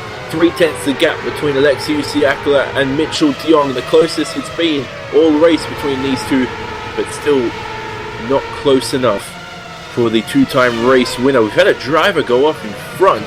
There's a lap car that is not a leader, but we've had a lap car go in front, and I'm not sure who that is. A lapped car going off the track there, but at the front, Martin Kroenke has extended his gap to 6.2 seconds over Oli Pacala. Coming across the line now, 19.3 for Kroenke, and Pacala is going to come across the line now, and what's his time going to be? A 109.4, so extended it a little bit. I did see in the background Gregor Hutu kicking up a little bit of that dust and sand on the exit of the final corner. His lap, a 109.6. Yeah, Hutu going very wide, just enough though. Hardly lost any time from that as we approach those first pit stops for the race. See who's on a 2-stop, who could even be on a 1-stop. Kroenke most likely, definitely on that 2-stop. But we wait for drivers to enter the pit lane. Who's going to do it around lap 30 as Kroenke leads by 6.3 seconds ahead of Gregor Hutu, ahead of Oli Pacala, who's in front of Gregor Hutu in third, 1.4. Between third and fourth place of Hutu and De Jong, it's 2.2 seconds, and then we have that battle we've been concentrating on for quite a while now between Mitchell De Jong, Alexei Usiakala, and Hugo Luis, who are in fourth, fifth, and sixth, respectively. Then, rounding out the top 10, 8.5 seconds behind Hugo is Jeremy Bootloop. Then we have Mac Backham, Isaac Price, and Sebastian Job. And interestingly enough, Dan, we thought Sebastian was going to drop down even further. He stayed around 10th place quite consistently, and that's been helped by the fact that Moga Filia is holding up quite a huge train in 11th place. This allowed Sebastian to pull away because he was at the front of that train, but now he's put some clear space, and I think you'll find that Sebastian will be relatively happy. He's in 10th place. He's the next car in front of him is Isaac Price, but he doesn't have to worry about this horde of cars. Although one of those has come into the pits in that battle. We'll have a look now and see which one of those is Rocco Bahrain. So Rocco Bahrain for Coanda Simsport, making an earlier pit stop than the rest of those in that pack, and if he can get a good stop and a good outlap, he may be able to leapfrog to the front of that. Talking about pit stops, Hugo Luis just comes out of the pits as well. He's made a pit stop for Coanda, so they pitted early, and that explains their fast pace for a few of them. So Hugo comes in at the end of lap 30, approaching 31. So for Hugo Luis now, where does he feed out? And he's in a little bit of a mid-pack at the moment. So in front of him is his teammate Andre Bocha. Behind, he's just fed in front of Patrick Holtzman, who races for the Movano Thrustmaster X team. So for Hugo, he's got a 1.8 second gap.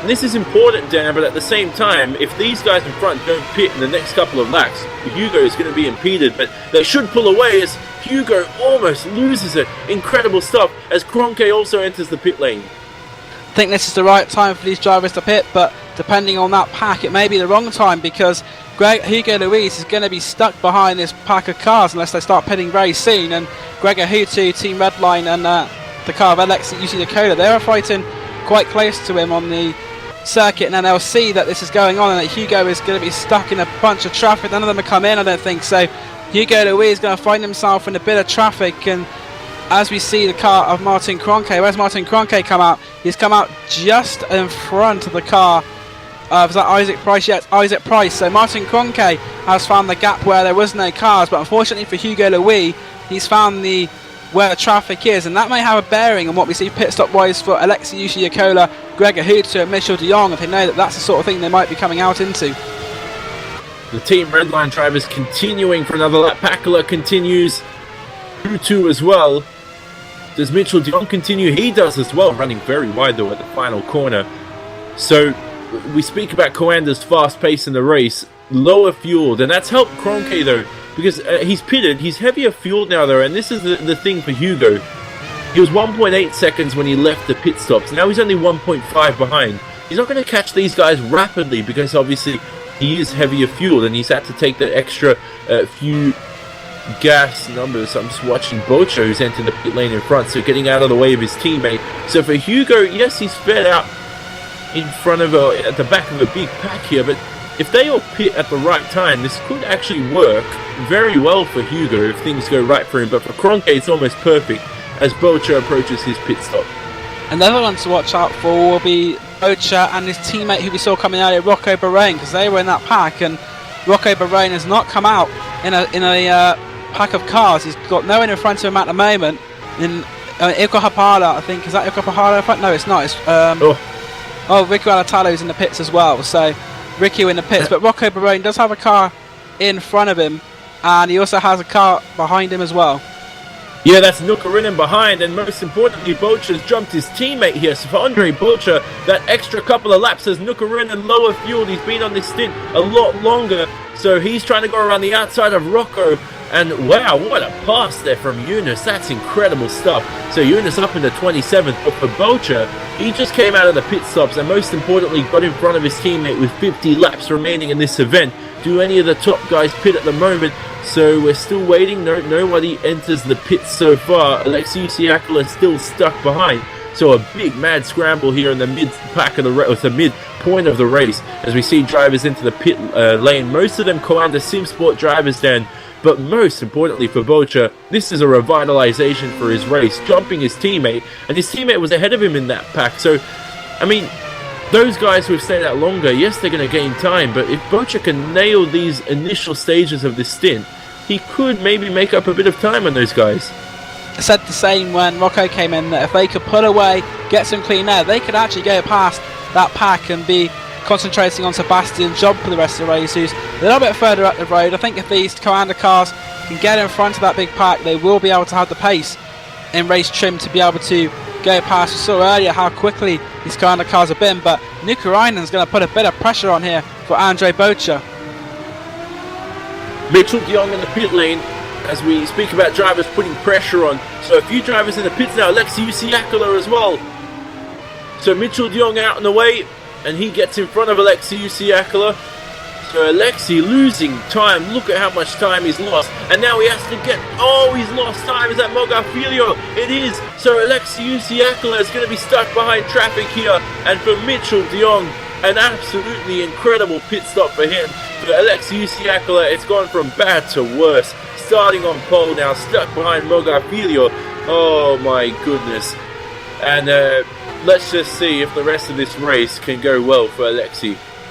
Also, Alexei and Mitchell de Jong have pulled out quite a bit on Hugo Louis before the pit stops. Hugo caught them up, but Hugo seems to have lost out a little bit here through this pit sequence, and Alexei at the moment stuck behind Mo Garfilo, but Mitchell de Jong has timed it just right and is in front of them and now has clear track in front of him. Olli Pakala pits from the lead, and that hands the lead to his teammate Gregor Hutu. So Jeremy Brutlub also continues, he's in second place. So let's see where Olli Pakala will feed out. Martin Kroenke will come across the start-finish line well in the lead. But for Olli Pakala here, feeds out in 6th position. And most importantly, in front of not in front of his rival.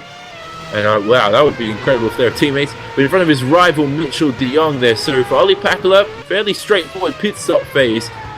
And now, let's see if Hutu, though, 2.5 seconds between Pakala and de Jong. Now, Dan, for Hutu, if he doesn't pit, soon, maybe he can jump Pakala, if he gets another 1 or 2 laps in. Let's see Gregor Hutu now. He's coming across the line. He enters the pit lane. This is the important part, Dan. Hutu's got to nail the entry, which he does. Millimeter perfect. Can he jump his teammate, Olli Pakala?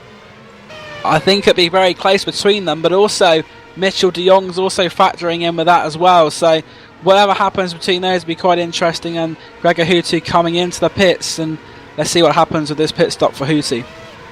Brutlub also pits. So Martin Kroenke is already going to take the lead. Wow, that's a dominant race for him so far.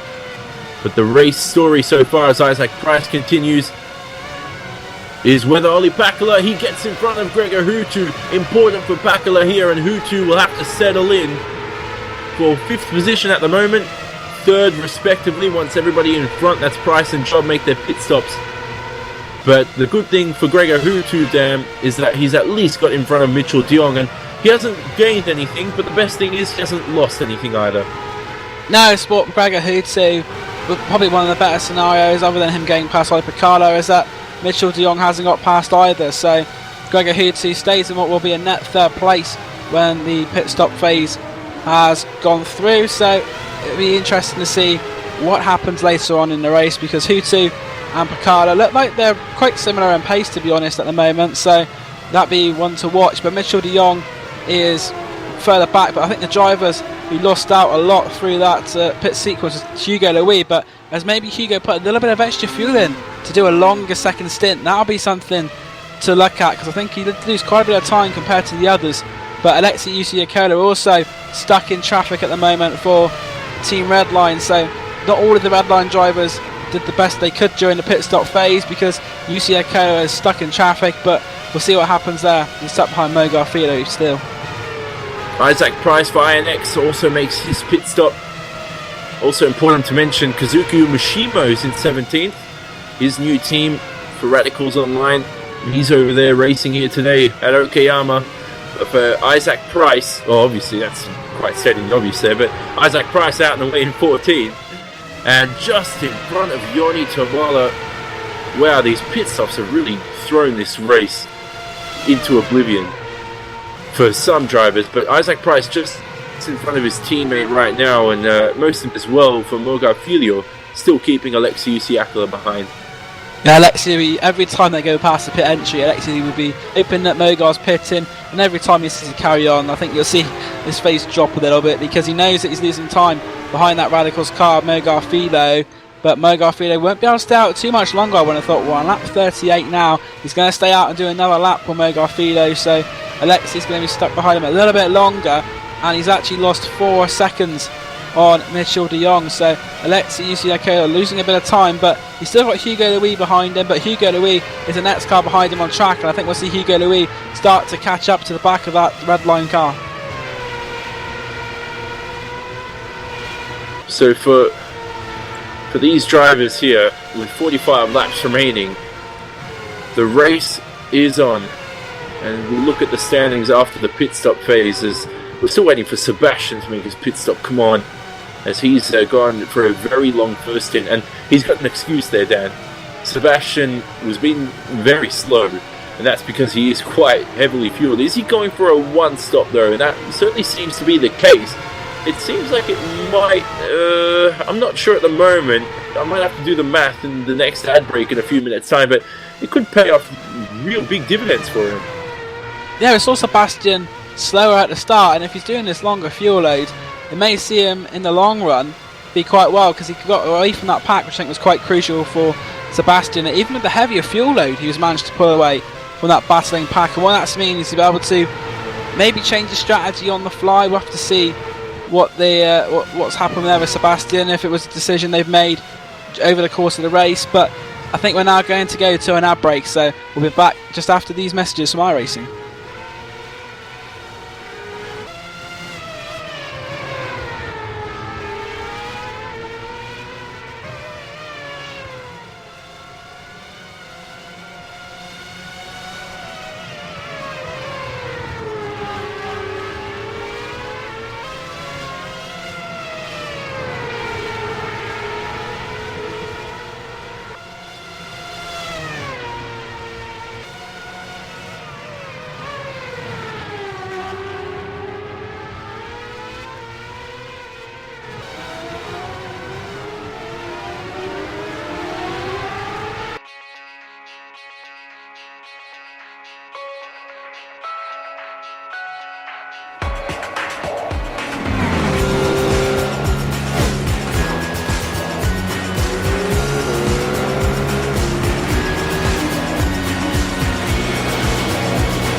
It's been a very long offseason. Teams have changed, sponsors have changed, colors and all, but one thing that hasn't, they like to mash the loud pedal. Green flag is out on the 2015 NASCAR Peak Antifreeze Series season. iRacing is the ideal platform for these broadcasts because we have the best racers, the best online racers in the world, and we have such a variety of racing, from NASCAR to Grand Prix style racing, sports car, endurance racing. We do it all. Since 2010, the iRacing.com World Championship Grand Prix Series has been the absolute pinnacle of road racing in a simulated form. Great start then by Yakoda from the front. They're packing up behind number one. They're going to be 4 wide as they come down into turn number 1 for the first time. Will they make it through that first corner? You can see them funneling through the center S's. It looks as though everyone is just about made it through. We have got ourselves some contact though, Rachel. Side by side going into turns 3 and 4. Humpy's got the advantage, but Ottinger's not going to... Oh, he got into him! Ottinger gets into the 58, turns right into him, and that ends Ottinger's run.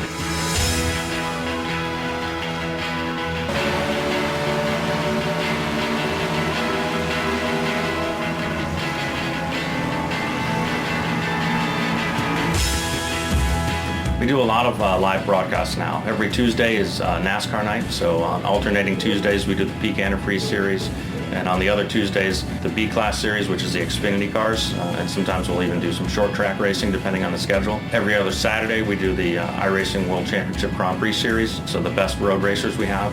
And we also broadcast some special events, including the Endurance Championship, which is part of the Road Warriors Series. So we broadcast the Daytona 24, the Sebring 12-hour, we'll do the Watkins Glen 6-hour, several other races along there, and then of course the iRacing Pro Racing Champions, which is usually our biggest and most watched event of the year. That is short track racing, and that's how awesome this sim is, Joe. That's something you see on TV on highlight reels, and we just saw it here, live. We invite iRacers who are real world racers. They compete every December. Guys like Alex Gurney, Justin Wilson, Scott Speed, Ron Capps, the list goes on. Really some big name drivers from all major forms of motorsport. It's really neat to see them get together and race together. See Laughlin up top, down to the... Oh, he gets turned! Laughlin gets turned! Caution is out! Out foul at the front of the field! The easiest place to find the broadcast is on our website, iRacing.com/live. So you can find some of our races on fanschoice.tv as well. A nice place to find iRacing broadcasts. You can also find it at mrn.com and peakauto.com.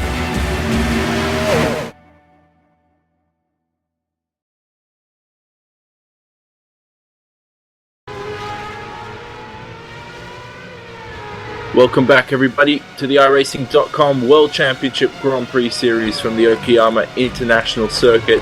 Mogarfilio just makes his pit stop. Will feed out into the mid-order just in front of Alex Simpson, also made a pit stop in the meantime as well. And another man who made his pit stop, Dan Blake, was Sebastian Job, who's currently in 10th position. Sebastian Job's made his pit stop, and I think you'll find now that Sebastian will be able to go on a one-stop strategy because came in around lap 41, so with the 83 lap race with the fuel put in accordingly, I think Sebastian may be able to go all the way. You said about Mogarfilio, and Mogarfilio has lost out through that pit lane sequence because we saw him ahead of Ilka Papala. He was at the top of that little pack we had going, and now he's dropped down behind Andre Bocha as well. So Andre Bocha and Ilka Papala will be glad to see the back of that Radicals car, which they stared out for a very long time earlier on in this race. Most importantly for Alexei Usiakala in 5th is Mogarfilio was out of the way because Alexei was struggling to get past as after he made his pit stop. 39 laps remaining in this event as Martin Kroenke holds a 5.7 second lead over Olli Pakala in 2nd place. Behind him is Gregor Hutu, 2.5 seconds behind his teammate in 2nd place. And Mitchell de Jong holds 4th position ahead of Alexei Usiakala in 5th. And behind Alexei is a mad scrambling Hugo Luis trying to fight his way into the top 5. Jeremy Bouteloup in 7th. He's earned his money today with an incredible pass on Sebastian Job into the corner that Hugo is currently heading into. Turn 8, Redman, he's in 7th. Mac Backham in 8th. Isaac Price 9th. And Sebastian Job, we just talked about, could be on that, well, he is on that one-stop strategy. Will it pay off for him? We'll wait to see as we are on 38 laps remaining. I lost the lap chart for a second there. I was getting worried, Dan, but 38 laps remaining on this one. We're going to see those two stoppers make their pit stops maybe around 10 to 15 laps time. It's going to be another mad scramble, and where they feed out is important. That will be important. Also, something that's a little bit important is we see Martin Kroenke drop nearly a second. He's lapped the cars of Paul Ilbrink and Tom Omeglic, which may also be a factor in that. But Ollie Picala's last lap, a 19.419. The car of Martin Kroenke, a 110.335. But Picala's going to have to go through that traffic that Kroenke does. But it's all about where you pick your spot with this traffic. You find them at the right time, like coming down the straight. You won't lose so much time. But I think Martin Kroenke caught these back markers at just the wrong time on the track, and he has lost a little bit of time. But that's the good thing about him having such a big lead. He can afford the luxury of not having to lunge or be a bit forceful with these lapped cars. He can go past them cleanly and uniquely, and that means he'll be able to go a little bit further on in this race, not being back marker traffic. So Martin Kroenke at the moment driving quite a calm, composed race. The gap now to Ollie Picala, 5.5 Kroenke, with a similar lap time there to Picala, a little bit quicker for Martin Kroenke. So he's back on it now. It seemed that it was just the intervention of traffic which temporarily slowed down the progress of that Coanda car. A few drivers making their way through the field. Marty Piatella up 5 positions from his starting position in 21st. He's currently in 16th. We have Alexius Yakla dropping 5 positions, as well as Sebastian Job. Each of them started first. Yakla in 5th and Job started 5th. He's in 10th. So for them, they've dropped down the order, but their race hasn't completely butchered itself. They're still in the running for a good point scoring result. And we look at that gap now. Kroenke this time around making amends for his poor lap. Just about 0.02 of a second faster than Pacula. Every 10th is going to matter in these final remaining 37 laps, Stan. And this is where these drivers are going to earn their money and earn that prize money come the end of the year. Yes, they earn their prize money, I think, enough with every lap they do, because they've got to push nearly every single lap to get the best they can out of the car and themselves. And Gregor Hutsu, 8 seconds behind Martin Kroenke at the moment. He's in 3rd place, but he's not too far behind Ollie Picala. But Picala has pulled out a bit of a gap. It's over 2 seconds now on Gregor Hutsu. So Ollie Picala showing very well, and that's the red line, the leading red line car. But he's 5.9 seconds behind Martin Kroenke. A battle I saw further back between 8th and 9th. Matt Backham under pressure from Isaac Price, and Sebastian Job not too far behind them. What's going to be intriguing, Sebastian Job on his potential one-stop strategy. How far up is that going to get him? Because currently he's 33 seconds off the lead, and with Sebastian Job's one-stop strategy, he could push himself up towards the top 5 or 6. So I'm looking forward to see how that goes for Sebastian. He's currently got fresher tyres than those guys in front, which is key, as Price is he's slowly creeping in on Matt Backham in front. The slipstream is going to help here on the back straight, but he's too far behind to make a move into the turn 5 hairpin, braking very deep, using the camber as well. Could see an eventual pass maybe evolving here for Isaac Price, that INX car. But nevertheless, as you speak about Sebastian Job, he is really a star for the future, and you know, what he's showcasing now, I mean, is it too early? And we speak about, for example, Max Verstappen joining the sim racing world, he joining Formula 1 at 17.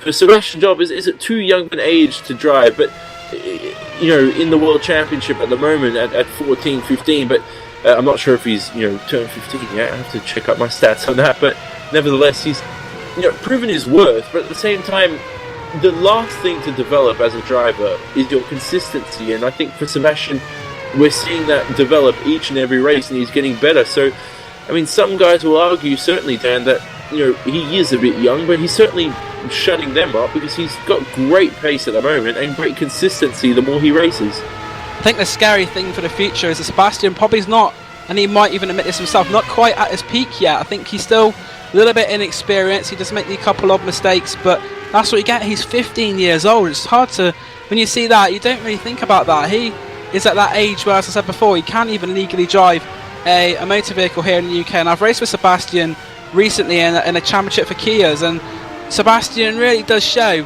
a lot of maturity above his years, really. At 15 years old, the fact that he can put in performances like this in the future, give him 4 or 5 years when he's late teens, early 20s, Sebastian Job, with the rate of progress he's showing so far in this iRacing World Grand Prix service, could be a driver that we're hearing about for many years to come, and we could put maybe one day in the same boat as people like Hutu, Louise, Kroenke, as one of the top men in sim racing, because at 15 years old, he is definitely putting on a great show. And as Verstappen's been proving in F1, he might be young, but he's able to do a good job. For Patrick Holtzman, he's currently just had a technical issue. He's gone off the circuit he had it last race as well. He lost lots of time. He's had the same issue this time around, and unfortunately for him, the luck just isn't going his way. On the back straight, he's just pulled to the right, and he's out of the race. So for Patrick Holtzman, he joins our retirements, who include Graham Carroll, Dimitri Ennis, Riley Preston, and Dion Burgess. So he's our 5th retirement for today. Actually, no, 6th. Eunice Bucharin, is he retired? He is, indeed. So that was my bad. He is hidden on my screen, but nevertheless, for Eunice, you know, he had great pace as well, making the pit stop. For Patrick, he had great pace. Unfortunate to see those guys out of this race. Yeah, it's unfortunate. We saw Eunice battling earlier and he looked pretty racy, but it's not his day-to-day at Okayama. But next time he'll come out fighting and hoping to do a bit better this time. And we're currently 19 cars currently on the lead lap. The final car who hasn't been lapped is that Friction Racing car of Richard Avery. And we spoke about Rocco Barone earlier. He's also come out in front of Mogar Philo during that pit sequence we saw earlier. So Mogar Philo seems to be quite a big loser from that round of pit stops. He's now under pressure from Richard Avery, and Richard Avery just seems to be behind cars nearly every single lap. So Richard Avery not been able to find the space, but at the moment in 19th place is Avery.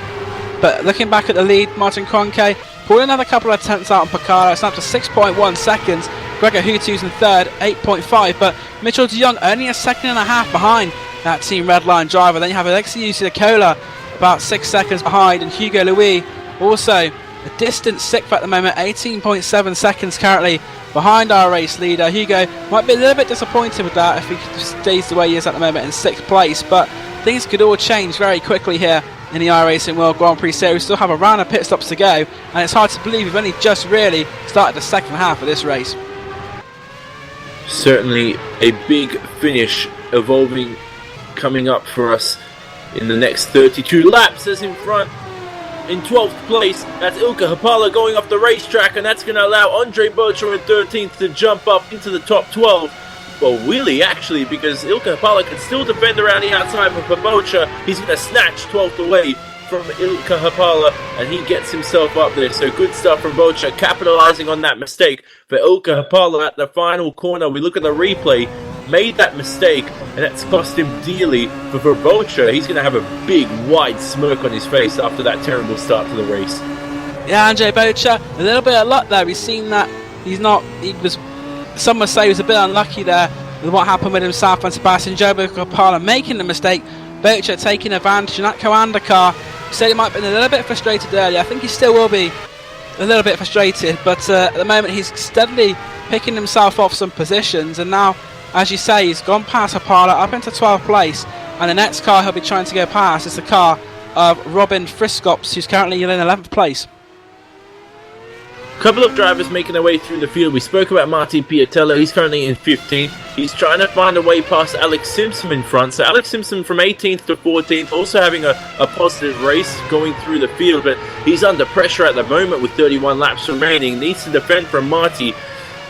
As a few other battles through the field. Isaac Price in 9th, only 4 tenths behind. But we'll see if Piatello here in 15th, can he get past Alex Simpson on the run out of turn 4, the Atwood curve. Oh, and look at that though, the car wobbling uncertainly. Now the run is so important here. Hugs the apex, he's got the grip, he's got the line. Will he have the slipstream, and will he have the top speed across this main straight? Martin Piatello looks like he's getting closer. He'll be inching up to the back of that Williams FW, the FW31, shall I say, of not Ilka Hapala, Alex Simpson. And I think Alex Simpson maybe have done the same strategy as Sebastian Job with the one stop, because it seems like he's gained a few positions, but that may not be the case, but we'll have to keep an eye on that one. But the battle we were looking at earlier, Matt Backham and Isaac Price. Matt Backham defending well from Isaac Price, but Sebastian Job is closing them up. A 109.6 from Job. The last lap took another 10th out of Isaac Price, and I don't think it'll be too long before this two-car battle becomes a battle of 3. And look at this. Piatello is not closing in on Simpson as much as we thought. But yeah, Isaac Price there in 9th. 2/10 behind now. It's going to be 1/10 if this straight doesn't end, but it does. The turn 5 hairpin. Price using as much camber as he can, a late apex. But that's the problem about this track, Dan, is that after that hairpin, there's a straight as long as, nothing. And there's just no chance for an overtake. You have to get it done on the run down to the hairpin. The hairpin probably is the biggest overtake in place. Other than turn 1, there's, I say, with the 2 main passing points here at Okayama, and with the track being so narrow, we alluded to it before, but the track is very narrow, and it's a huge risk to take a lunge on the other corners. We did see one of the drivers pay it off, though, didn't we, earlier in the race? I think that was the car, was it Jeremy Bootleap in turn 8? That move was one which was an exception to the rule, and a very brave move from Bootleap. It worked out for him, but it's very, very rare, I think, that we'll see moves other than at the hairpin and turn 1 in this race. Yeah, certainly, and the person who named the corners of this racetrack, well done. Wonderful job. Turn 5's named hairpin. First corner is named turn 1, or turn 1's named first corner, and the same for turn 11, named last corner. So that's a wonderful job right there, as Isaac Price in P9, still too far behind. INX, I don't see a pass anytime soon, but for Price, he's got the straight line speed, and we always speak about it. INX have the straight line speed normally, and usually we see that. It's a tradition for them. But at the moment they're at this racetrack, it just goes to show he's going to need that extra guts and brave fighting spirit to get past the guy named Mac Backham in P8. Yeah, Price at the moment in a top 10 position, so it's not a bad place for him to be in for Isaac Price, inside the top 10, but with Sebastian Job closing in, he will try and maybe shift his attentions to be a bit more intense on his pursuit of Matt Backham. After Matt Backham, there's a bit of a gap to Jeremy Bootleap, who is in 7th place, but at the moment it seems like the field stabilising itself out a bit now before we go into that round of second pit stops. We're coming up towards lap number 60, so on lap 56 currently, so the pit stop sequence probably about maybe 5-10 laps away, I think, for the second round of pit stops for these drivers who are on that 2-stop strategy.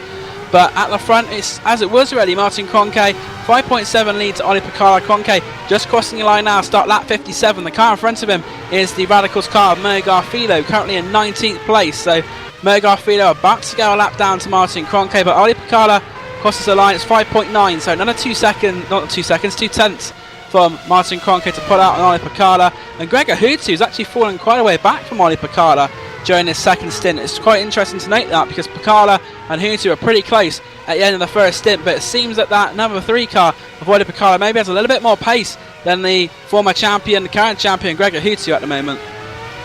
Mo Garfilo being lapped is one of the most surprising things, in my opinion, of this race. A guy who up there in the top 10, obviously he hadn't made his pit stop until the latter stages, but he's down in 19th. You spoke about that, and he's lost so much time in this part of the race, and it's just this is the challenge, as a driver. There are some drivers who are good enough in any amateur league to dominate, win every race, and take poles.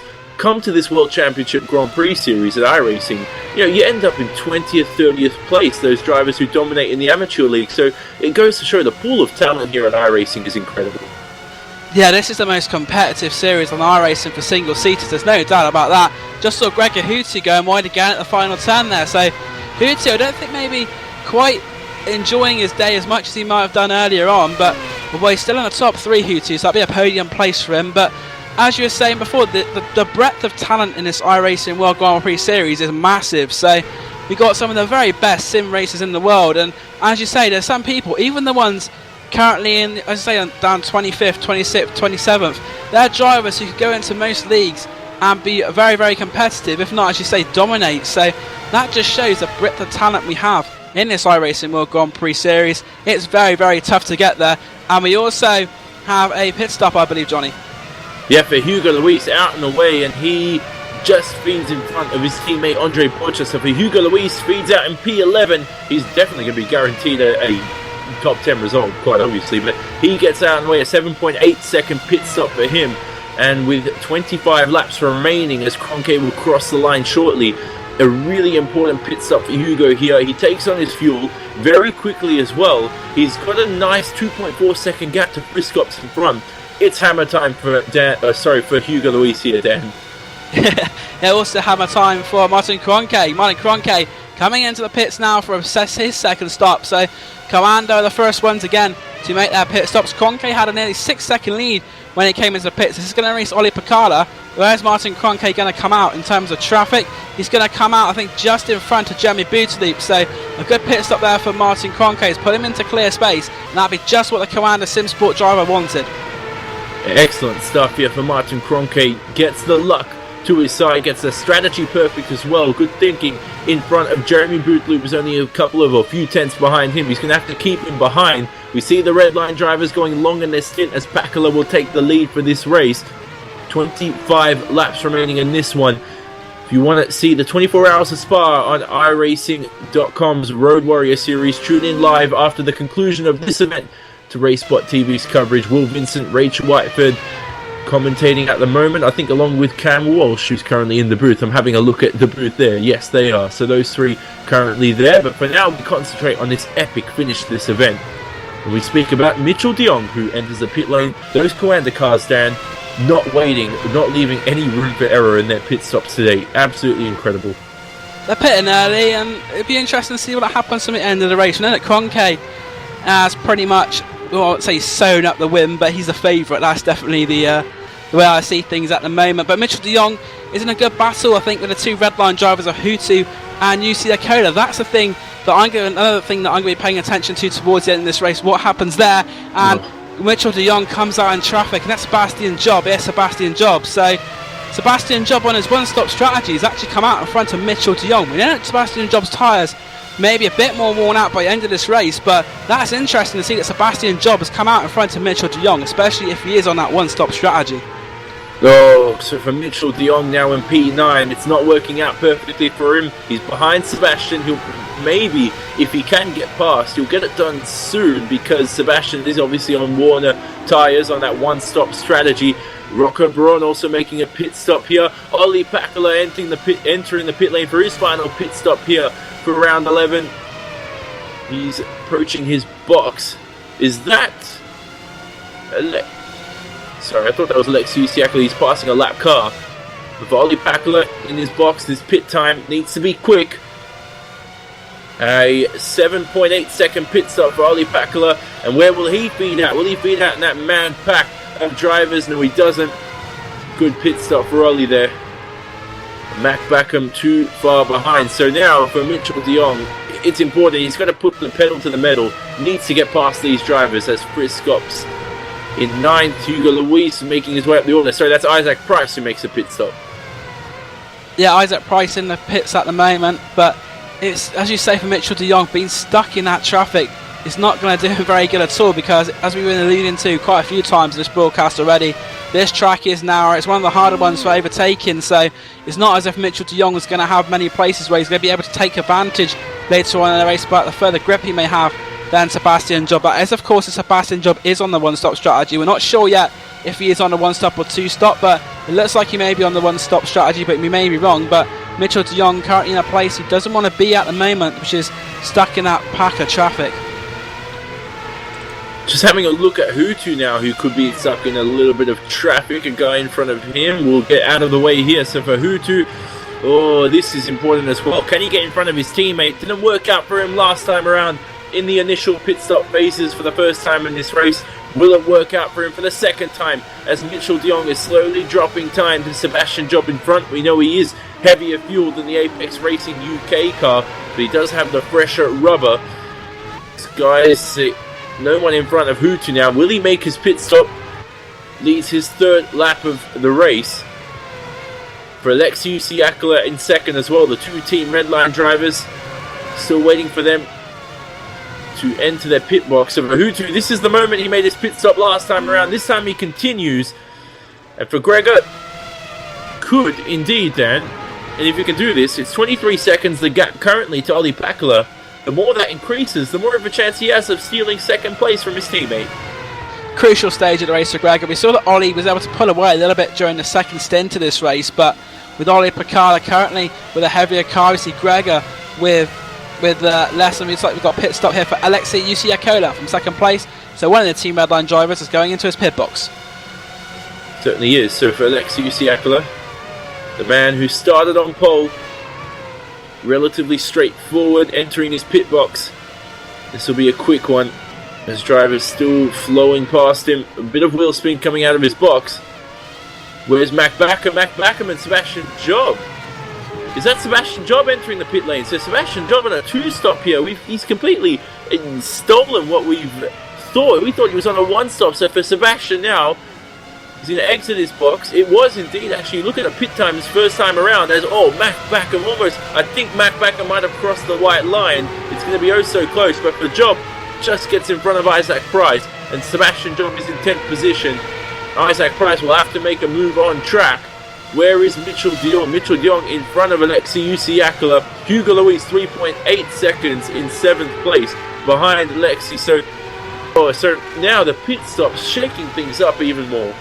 Yeah, Sebastian Job been extremely long first stint. I wasn't sure if it was 2-stop or 1, but it is a 2-stop strategy. Sebastian Job only 23 laps for his second stint. He went out to lap 40 on his first stint, so Sebastian Job with a longer first stint, and now he's doing 2 shorter stints to finish this race off. And I think for Sebastian Job, it's not going to work out too badly for him. We'll see where he comes out there, but Sebastian Job making a 2-stop strategy there, and I didn't think that was what he was doing. I thought he may have gone for the 1-stop strategy, but he's now on a 2-stop strategy, obviously. And Sebastian Job, we'll see what happens. Another car coming into the pits as well, just in front of Sebastian, I noticed there as well. It's Danny Garcia Fillo, yeah. It's Danny Fillo. He's further down the field, currently in 24th place, so he's now into the pit lane. He is. There's Rocco Barone also in the pit lane, so Barone's had issues. It's Danny Garcia lap down.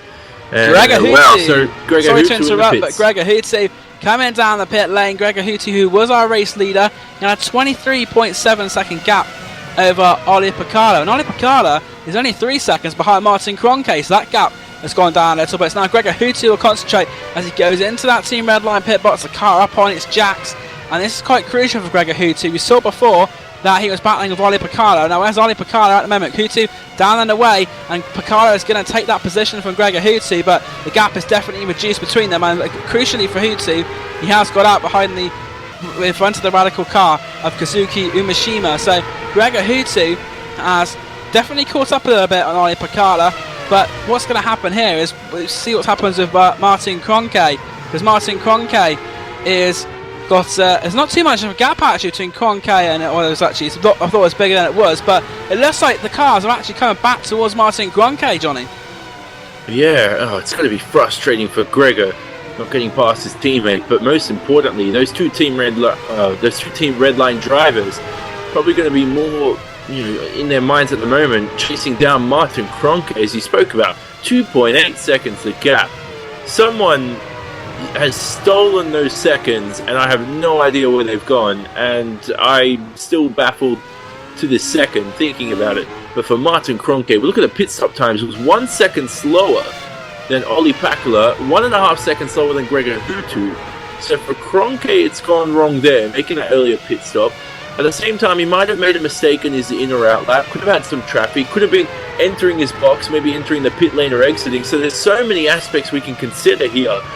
I think the most important thing now for Martin, Dan, is that, as I spoke about for Mitchell and other drivers, he needs to put the pedal to the metal for the remaining 18 laps. He needs his second win of 2015. And if he's going to make progress on Gregor Houty in the championship lead, he needs to finish ahead of him here.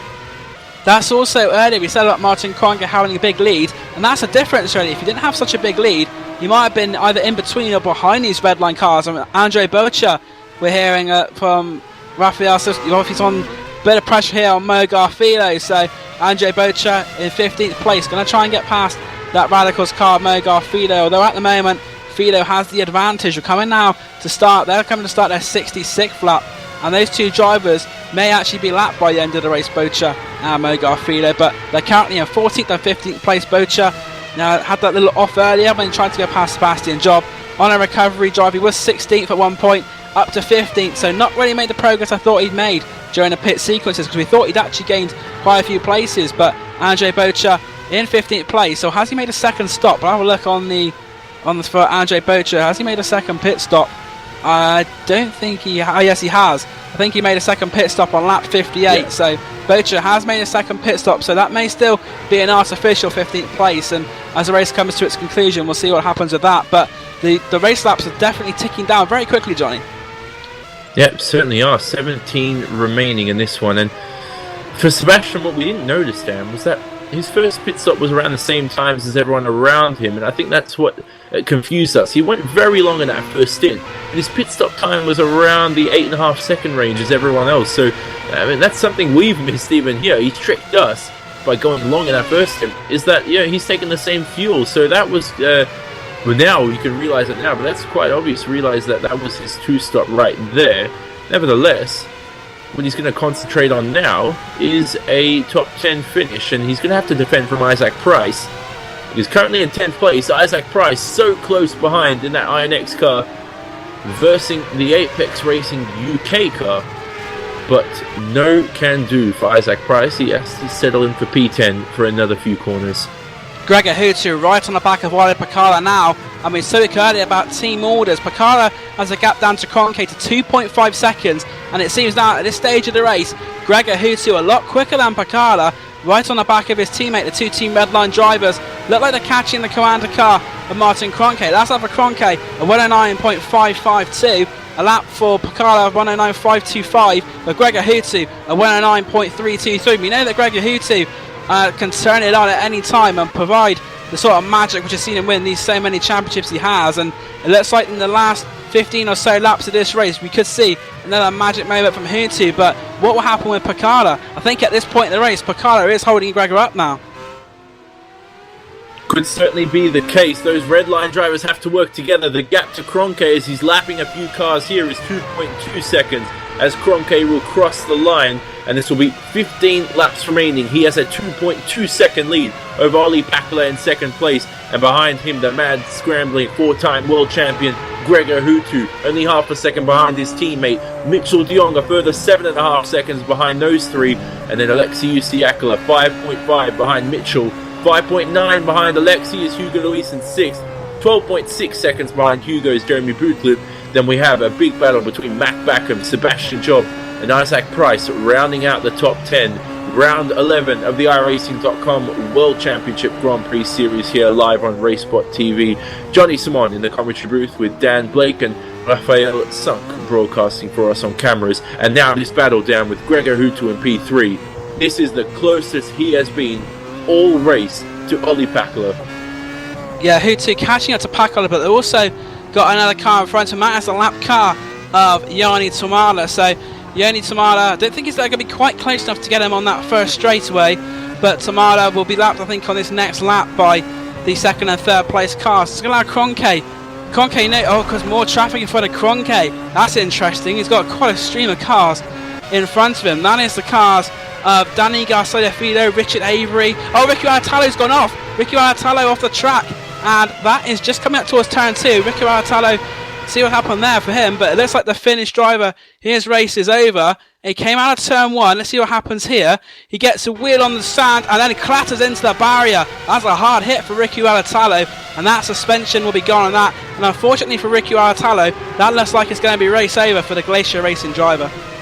No, unfortunate for Riku, and most importantly, Kroenke's had a horror time lapping these cars. He's lost even more time to the two red line drivers. The gap 1.9 now, but unfortunately the red line drivers have to also make their way through the same bunch of traffic. This is where the money is going to be earned here. We speak about every single second of this series is where these drivers are so passionate about increasing the time towards, increasing the gap towards the drivers behind, making up as many tenths as they can, and this is where they earn their money. 14 laps remaining here. Gregor Hutu very close to his teammate. Those two now 1.4 seconds to race leader Martin Kroenke in front.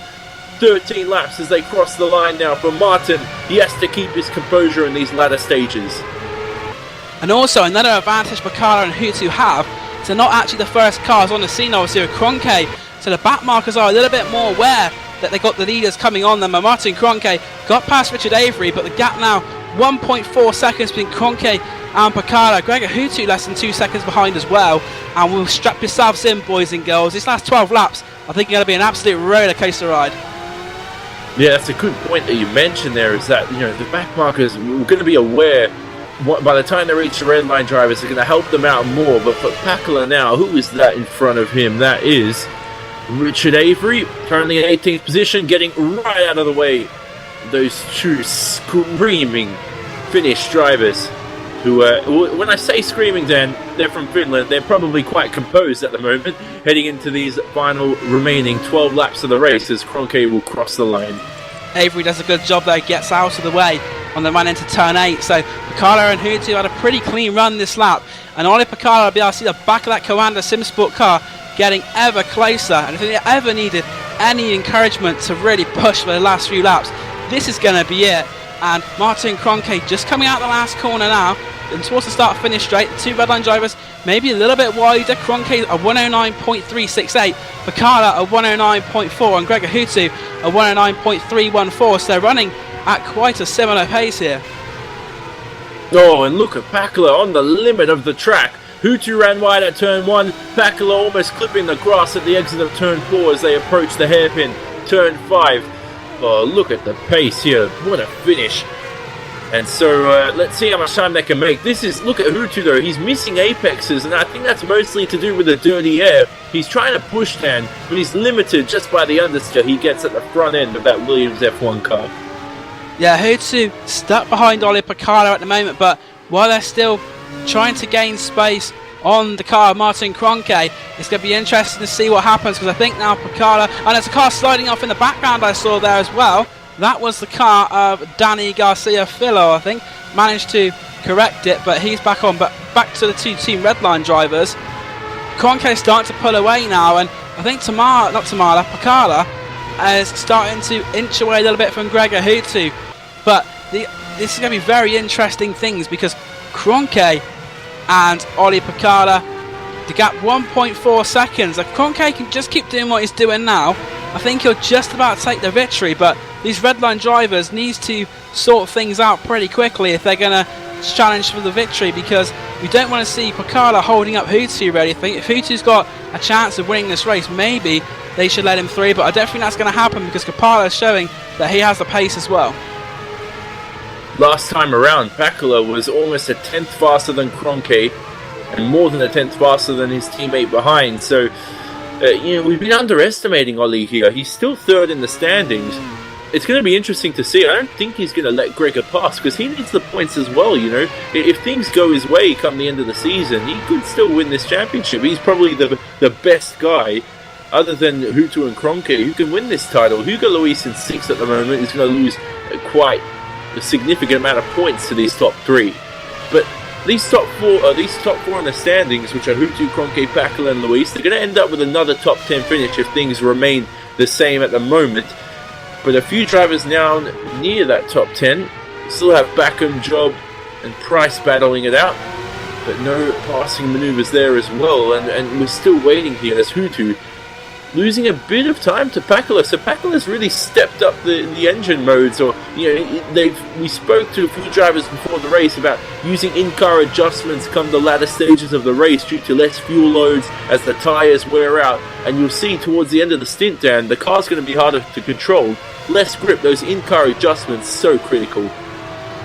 So critical, and also critical is that Pakala seems to be getting closer to Martin Kroenke again. I said before, they may be holding up Gregor Hutu a little bit, but Pakala has either changed an engine map, as you say, or just decided he needs to push that a little bit harder. 109.314, Martin Kroenke's last lap, a 109.333. Gregor Hutu, though, quicker than both, a 109.20 run. It's going to be a close finish at this Okayama race in the iRacing World Grand Prix Series, but Martin Kroenke just about to come and start lap number 75.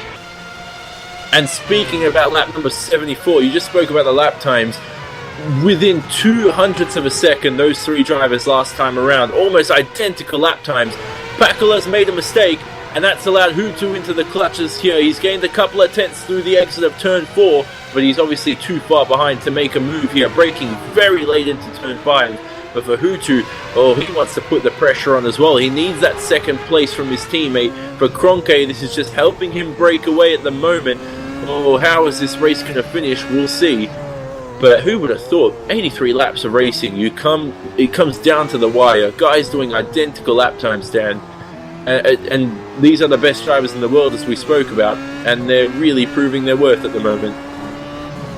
Proving their worth, and also earlier in the race we thought Martin Kroenke may have had a bit of an easy time with it, but now as we come down to the climax of the race, it's definitely hard to tell that it's not going to be that way it's not hard to tell that Martin Kroenke is going to have an easy task. 1.3 seconds to Pecala, and it's only 1.8 back to Gregor Houtu. So Martin Kroenke's early race pace, I think we could say, has really won in the race here today, because for the first 2 of our 3 stints in this race, Kroenke had a bit of a lead, and it's allowed him to keep it, because I think these 2 red line drivers otherwise would have had the pace maybe to challenge a bit more than they will. But as we say before, we've gone lap number 76, still a few more laps of this sort of change yet. I think you've got to keep yourself pushing this. Sorry to cut you off, Dan. Battle for P7 and P8. Mac Backham on the attack on Jeremy Bootloop into turn 1 and Backham into P7. Bootloop made a mistake at the exit of the final corner, and that's allowed Backham into 7th position, as he almost makes a mistake as well. So Bootloop now, as we look at a replay, but for Sebastian Job, can he capitalise on this? Looking up the inside. So there's so much action going on, we're going to need 50 million replays. But Sebastian Job here tucking into the slipstream of Jeremy Bootloop, the battle for P number 8 and P number 9. Will he stick it up the inside? He does. And Sebastian keeps it together. It's going to be oh so close into turn 6. Oh, good stuff. Excellent driving Price there. Behind. Almost losing it, but excellent stuff.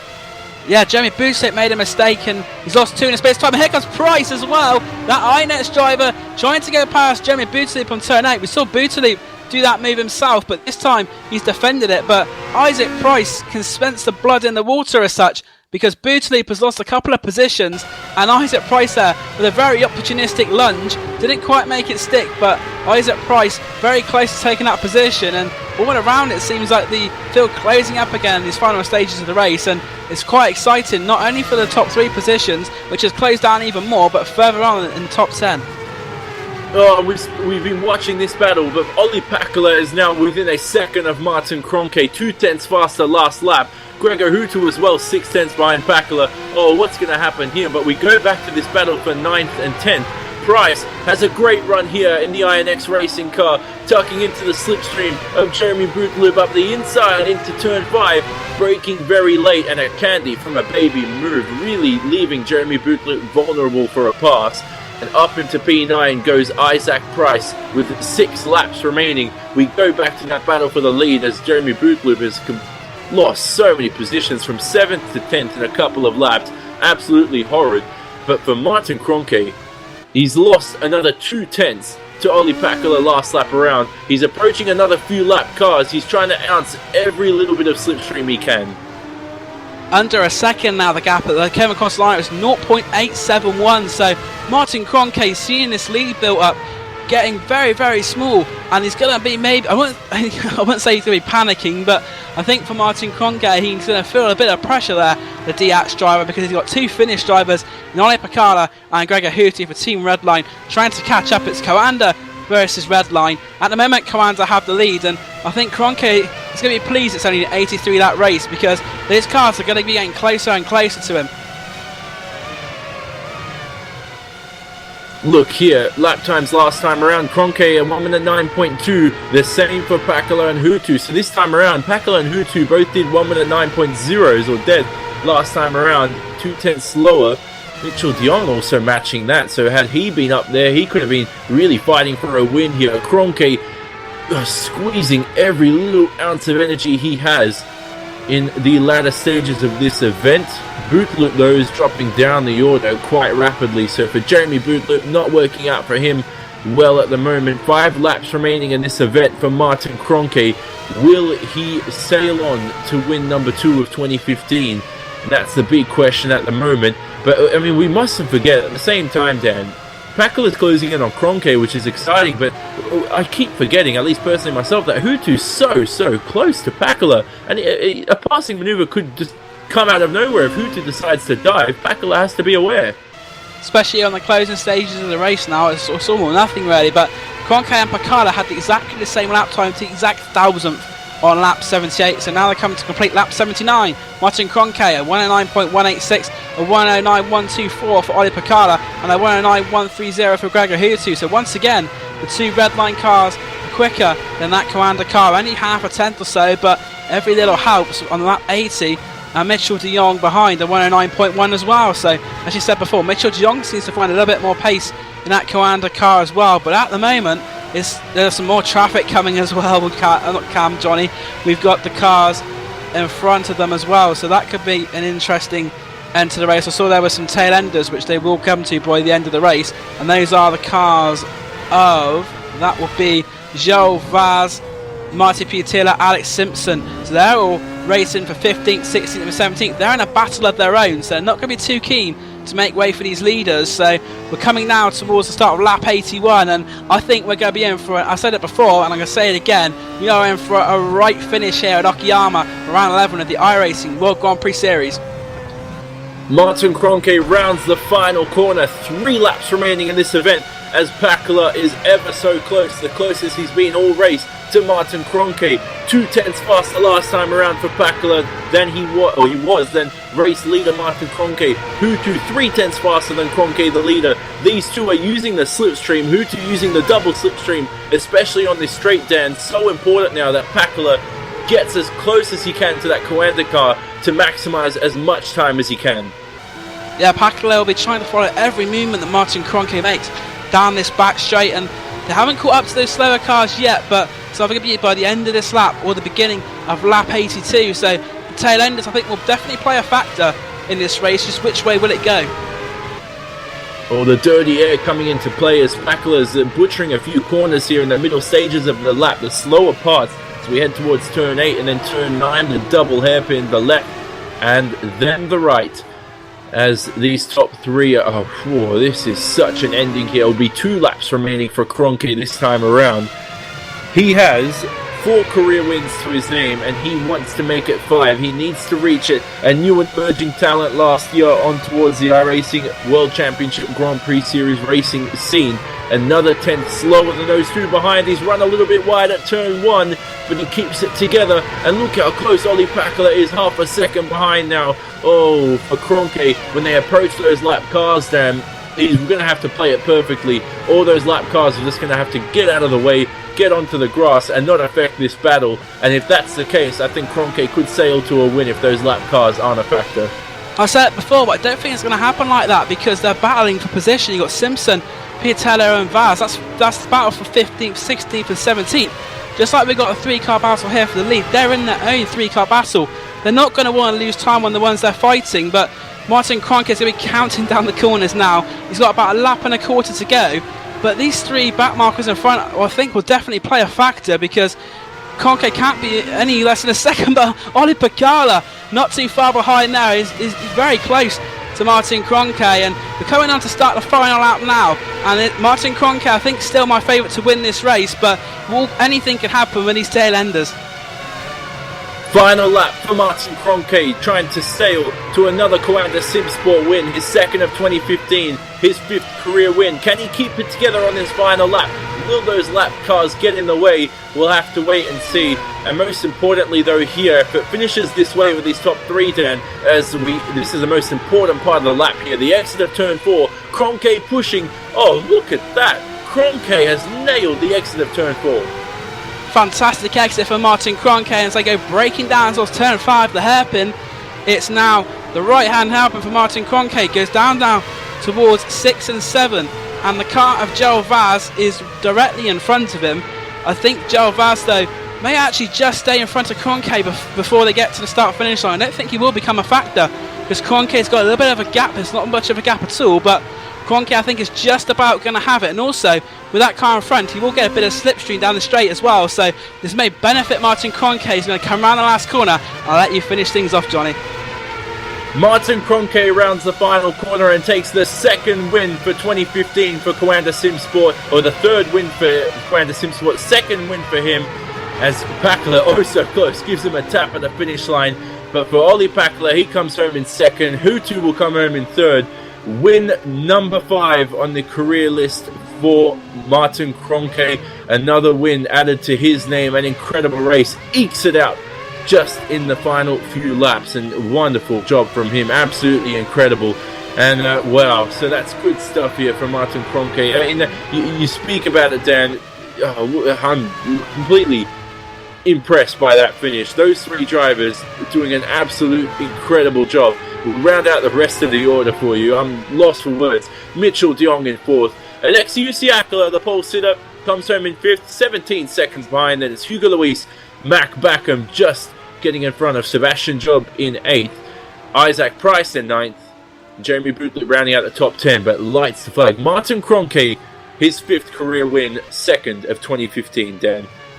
Yeah, Martin Kroenke had to work hard for that one at the end, but the work he put in on the earlier stage of the race to gain that gap, I think, has what's paid the difference between him becoming first and coming third, because I don't think it would just been Picard. I think Gregor Hutu would have also got past as well, but Martin Kroenke celebrates, and rightly so. A great win for the Coanda Simsport driver, his second of the season, as you say, and that will be good for his championship as well. He's pulled a few points back on Gregor Hutu now for Martin Kroenke. So Martin Kroenke will get 50 points, Gregor Hutu 35. So that's 15 points, the difference between them in that race. So Martin Kroenke a little bit back, but I don't think there's still a chance that Martin Kroenke can win this championship. It's not all done and dusted, because every time that Kroenke finishes in front of Hutu, he can pull a few points back. And then we're coming now to the closing stages of the season. This is race 11 of 16 completed, so we still have round 12, 13, 14, 15 and 16, but it brings us on nicely to the next round, because Martin Kroenke, as we see, has narrowed that gap a little bit.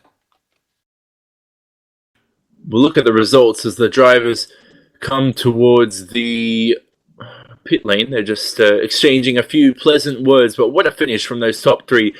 So as we spoke about, Martin Kroenke crosses the line and takes win number 2 of 2015, win number 5 of his iRacing.com World Championship Grand Prix Series career.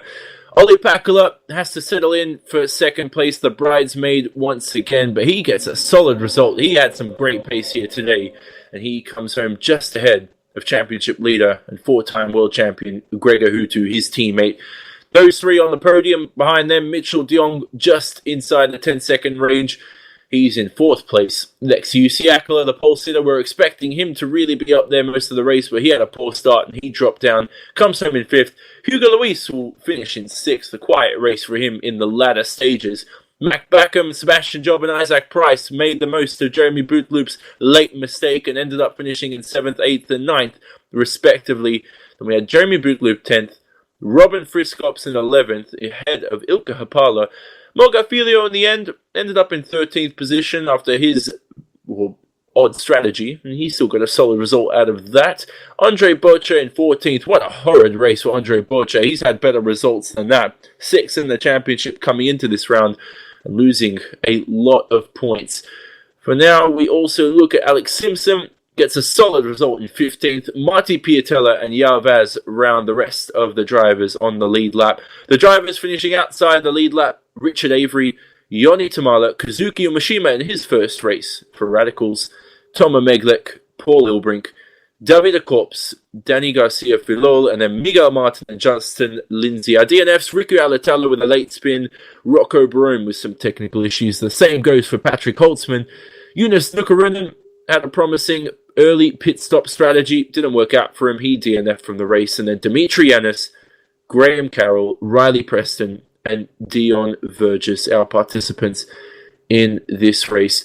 We will head to a commercial break here. This is RaceSpotTV's live coverage of the iRacing.com World Championship Grand Prix Series. It is round 11 from the Okayama International Circuit. Post-race interviews coming up. Do not leave us. We'll see you after these short commercials.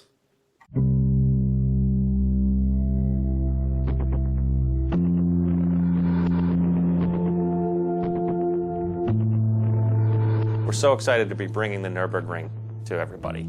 It's by far the most requested track that we've ever had. I've been with iRacing since the beginning.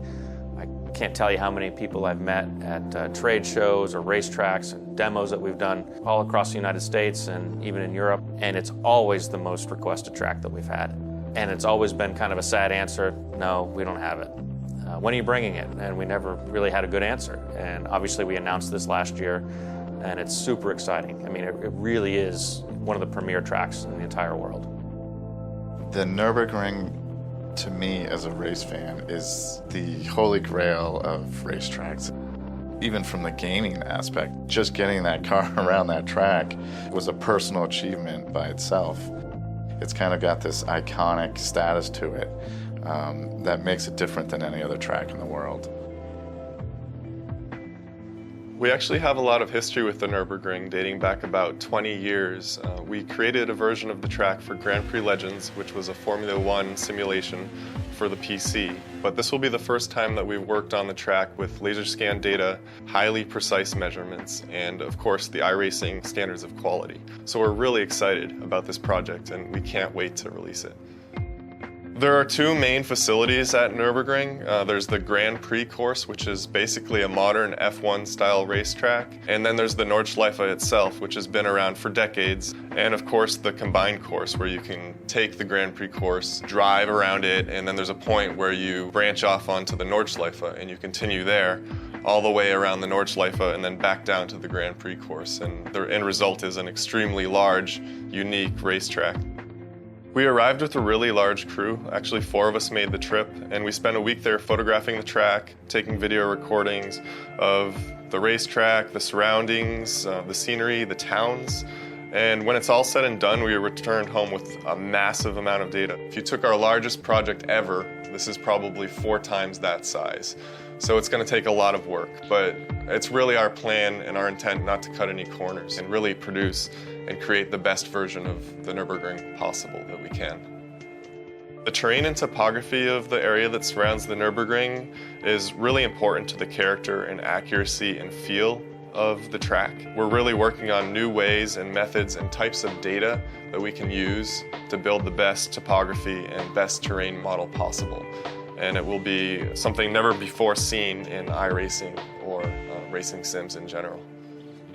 We have a laser scan of the track, and that laser scan is incredibly dense. Essentially, there's so many points that you could take a quarter and lay it on the laser points, and the quarter wouldn't fall through. So we're taking that level of detail from the scan, and we're trying to translate that into what you see in the sim.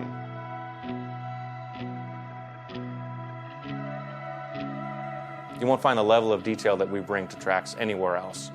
You guys expect that from us, and we'll continue to do that. It's not just purely laser scanned. It really will have personality, and I think that that's what's going to make our track unique.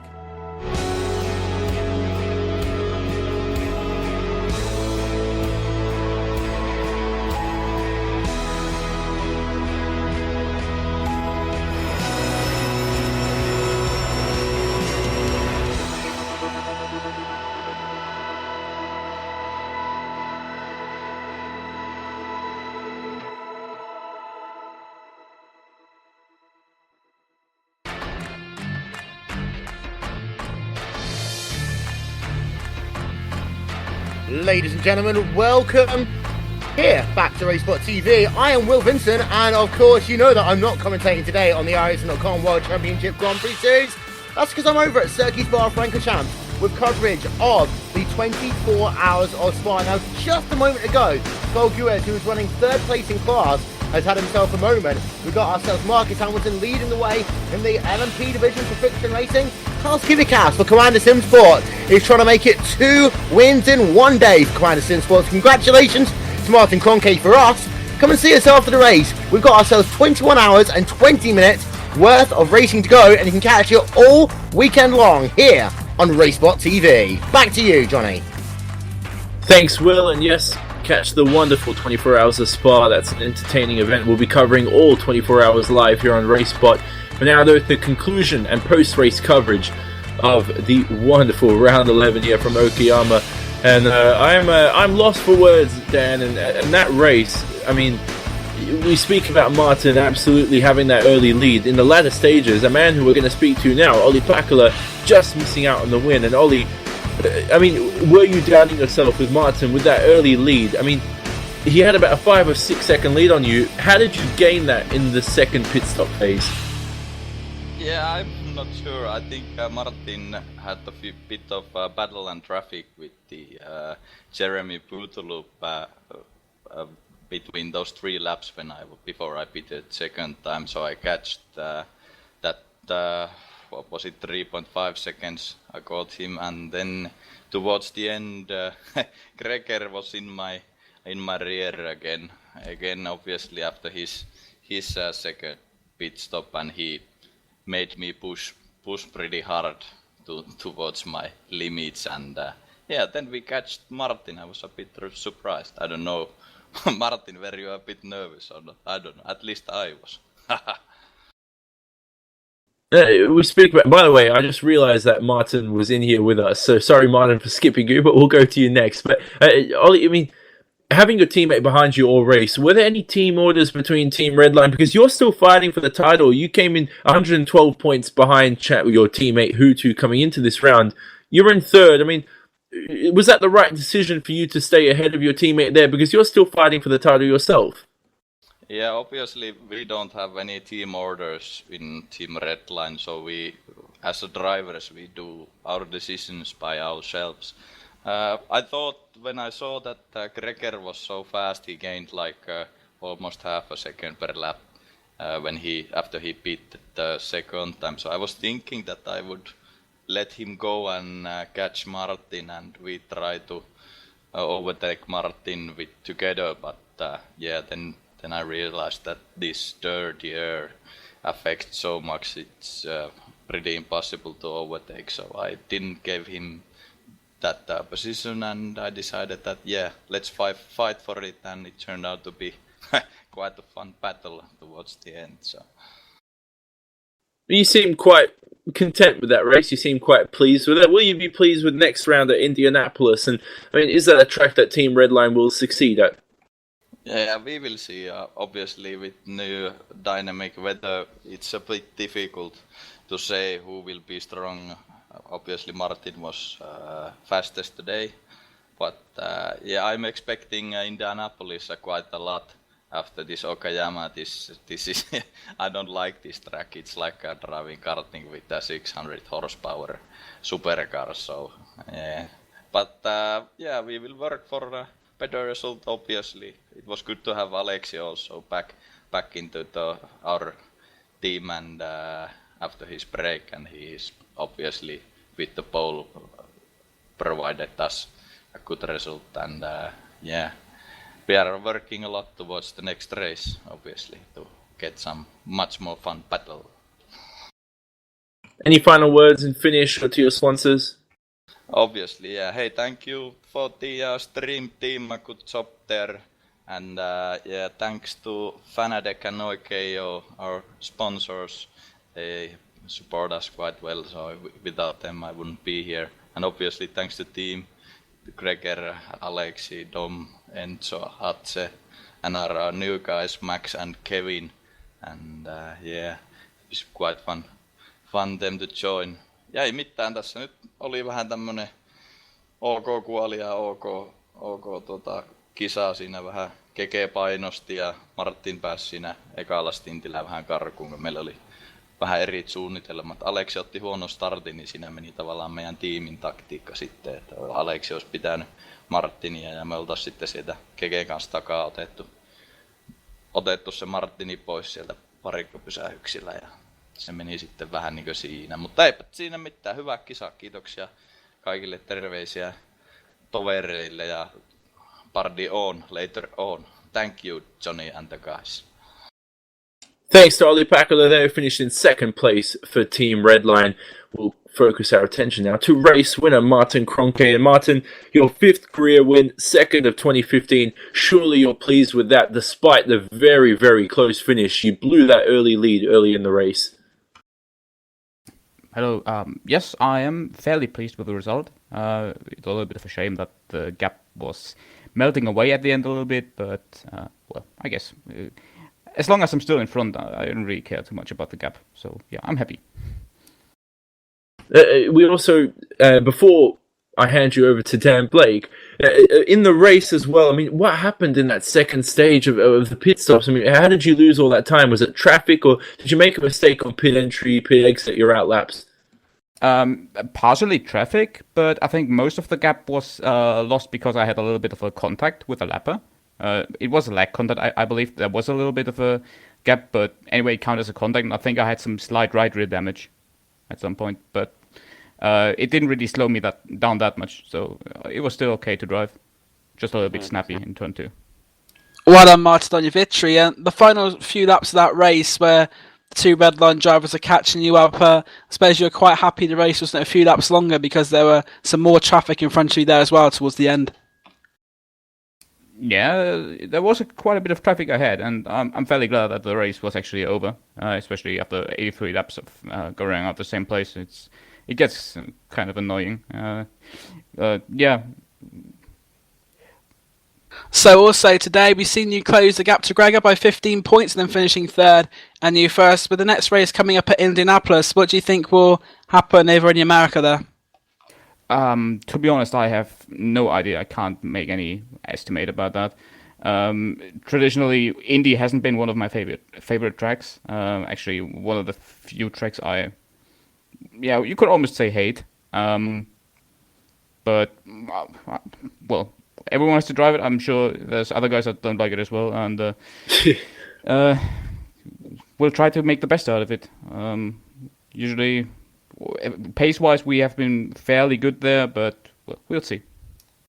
Also, today sees the Spa 24 Hours. I know that Commander got a team in there. Is that something which you will be taking part in at all during today? No, I primarily focused on the WCS stuff for this week, and I think it would be irresponsible to take part in the race without any preparation for it. So I'm gonna just spectate and root for them, but not take part actually.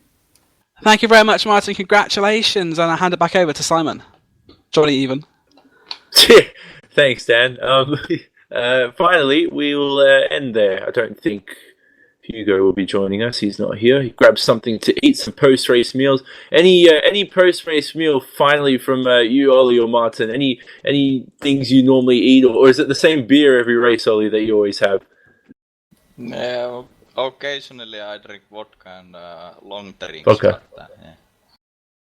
All right, cool. I'm just being silly, but nevertheless, Dan, we conclude this event, and I mean, what an important win for Martin there. I mean, to gain that point or gain those points on Gregor, it's going to really support him over these final remaining rounds. We go up to Indianapolis next, a track that Martin says he hates, but sometimes tracks that you hate, you can sometimes put in that extra little bit of effort over the next 2 weeks to practice, and it ends up being a pretty good track for you. Yeah, every time you go to a track, you got to go with a clean philosophy, and maybe for Martin, Indianapolis maybe a good one for him. We're seeing him win today, and as you say, closes the gap to Gregor Hutsu, and we know how unpredictable this World Grand Prix Series can be. It only takes Gregor to have a retirement and Martin to have a good day, and then there will be near enough level going into the final few races of the season. So as we come down towards the end of the season, the points situation now is more important than ever.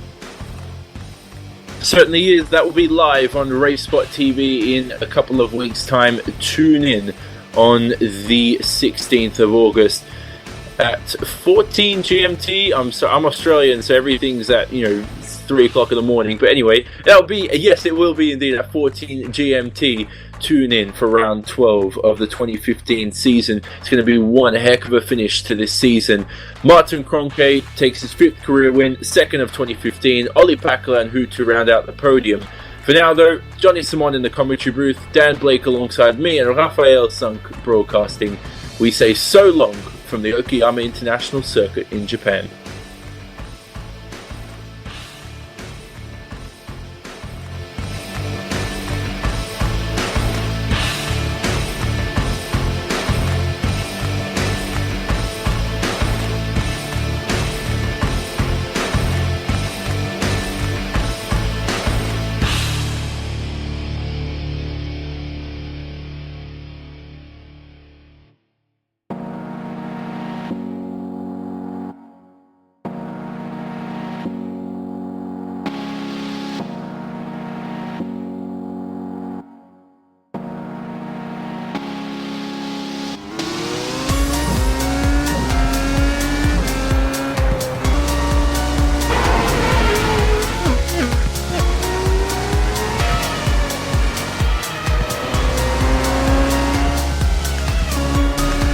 cars are lined up on the grid. The iRacing.com World Championship Grand Prix Series. We are underway. They all come down into turn one for the first time.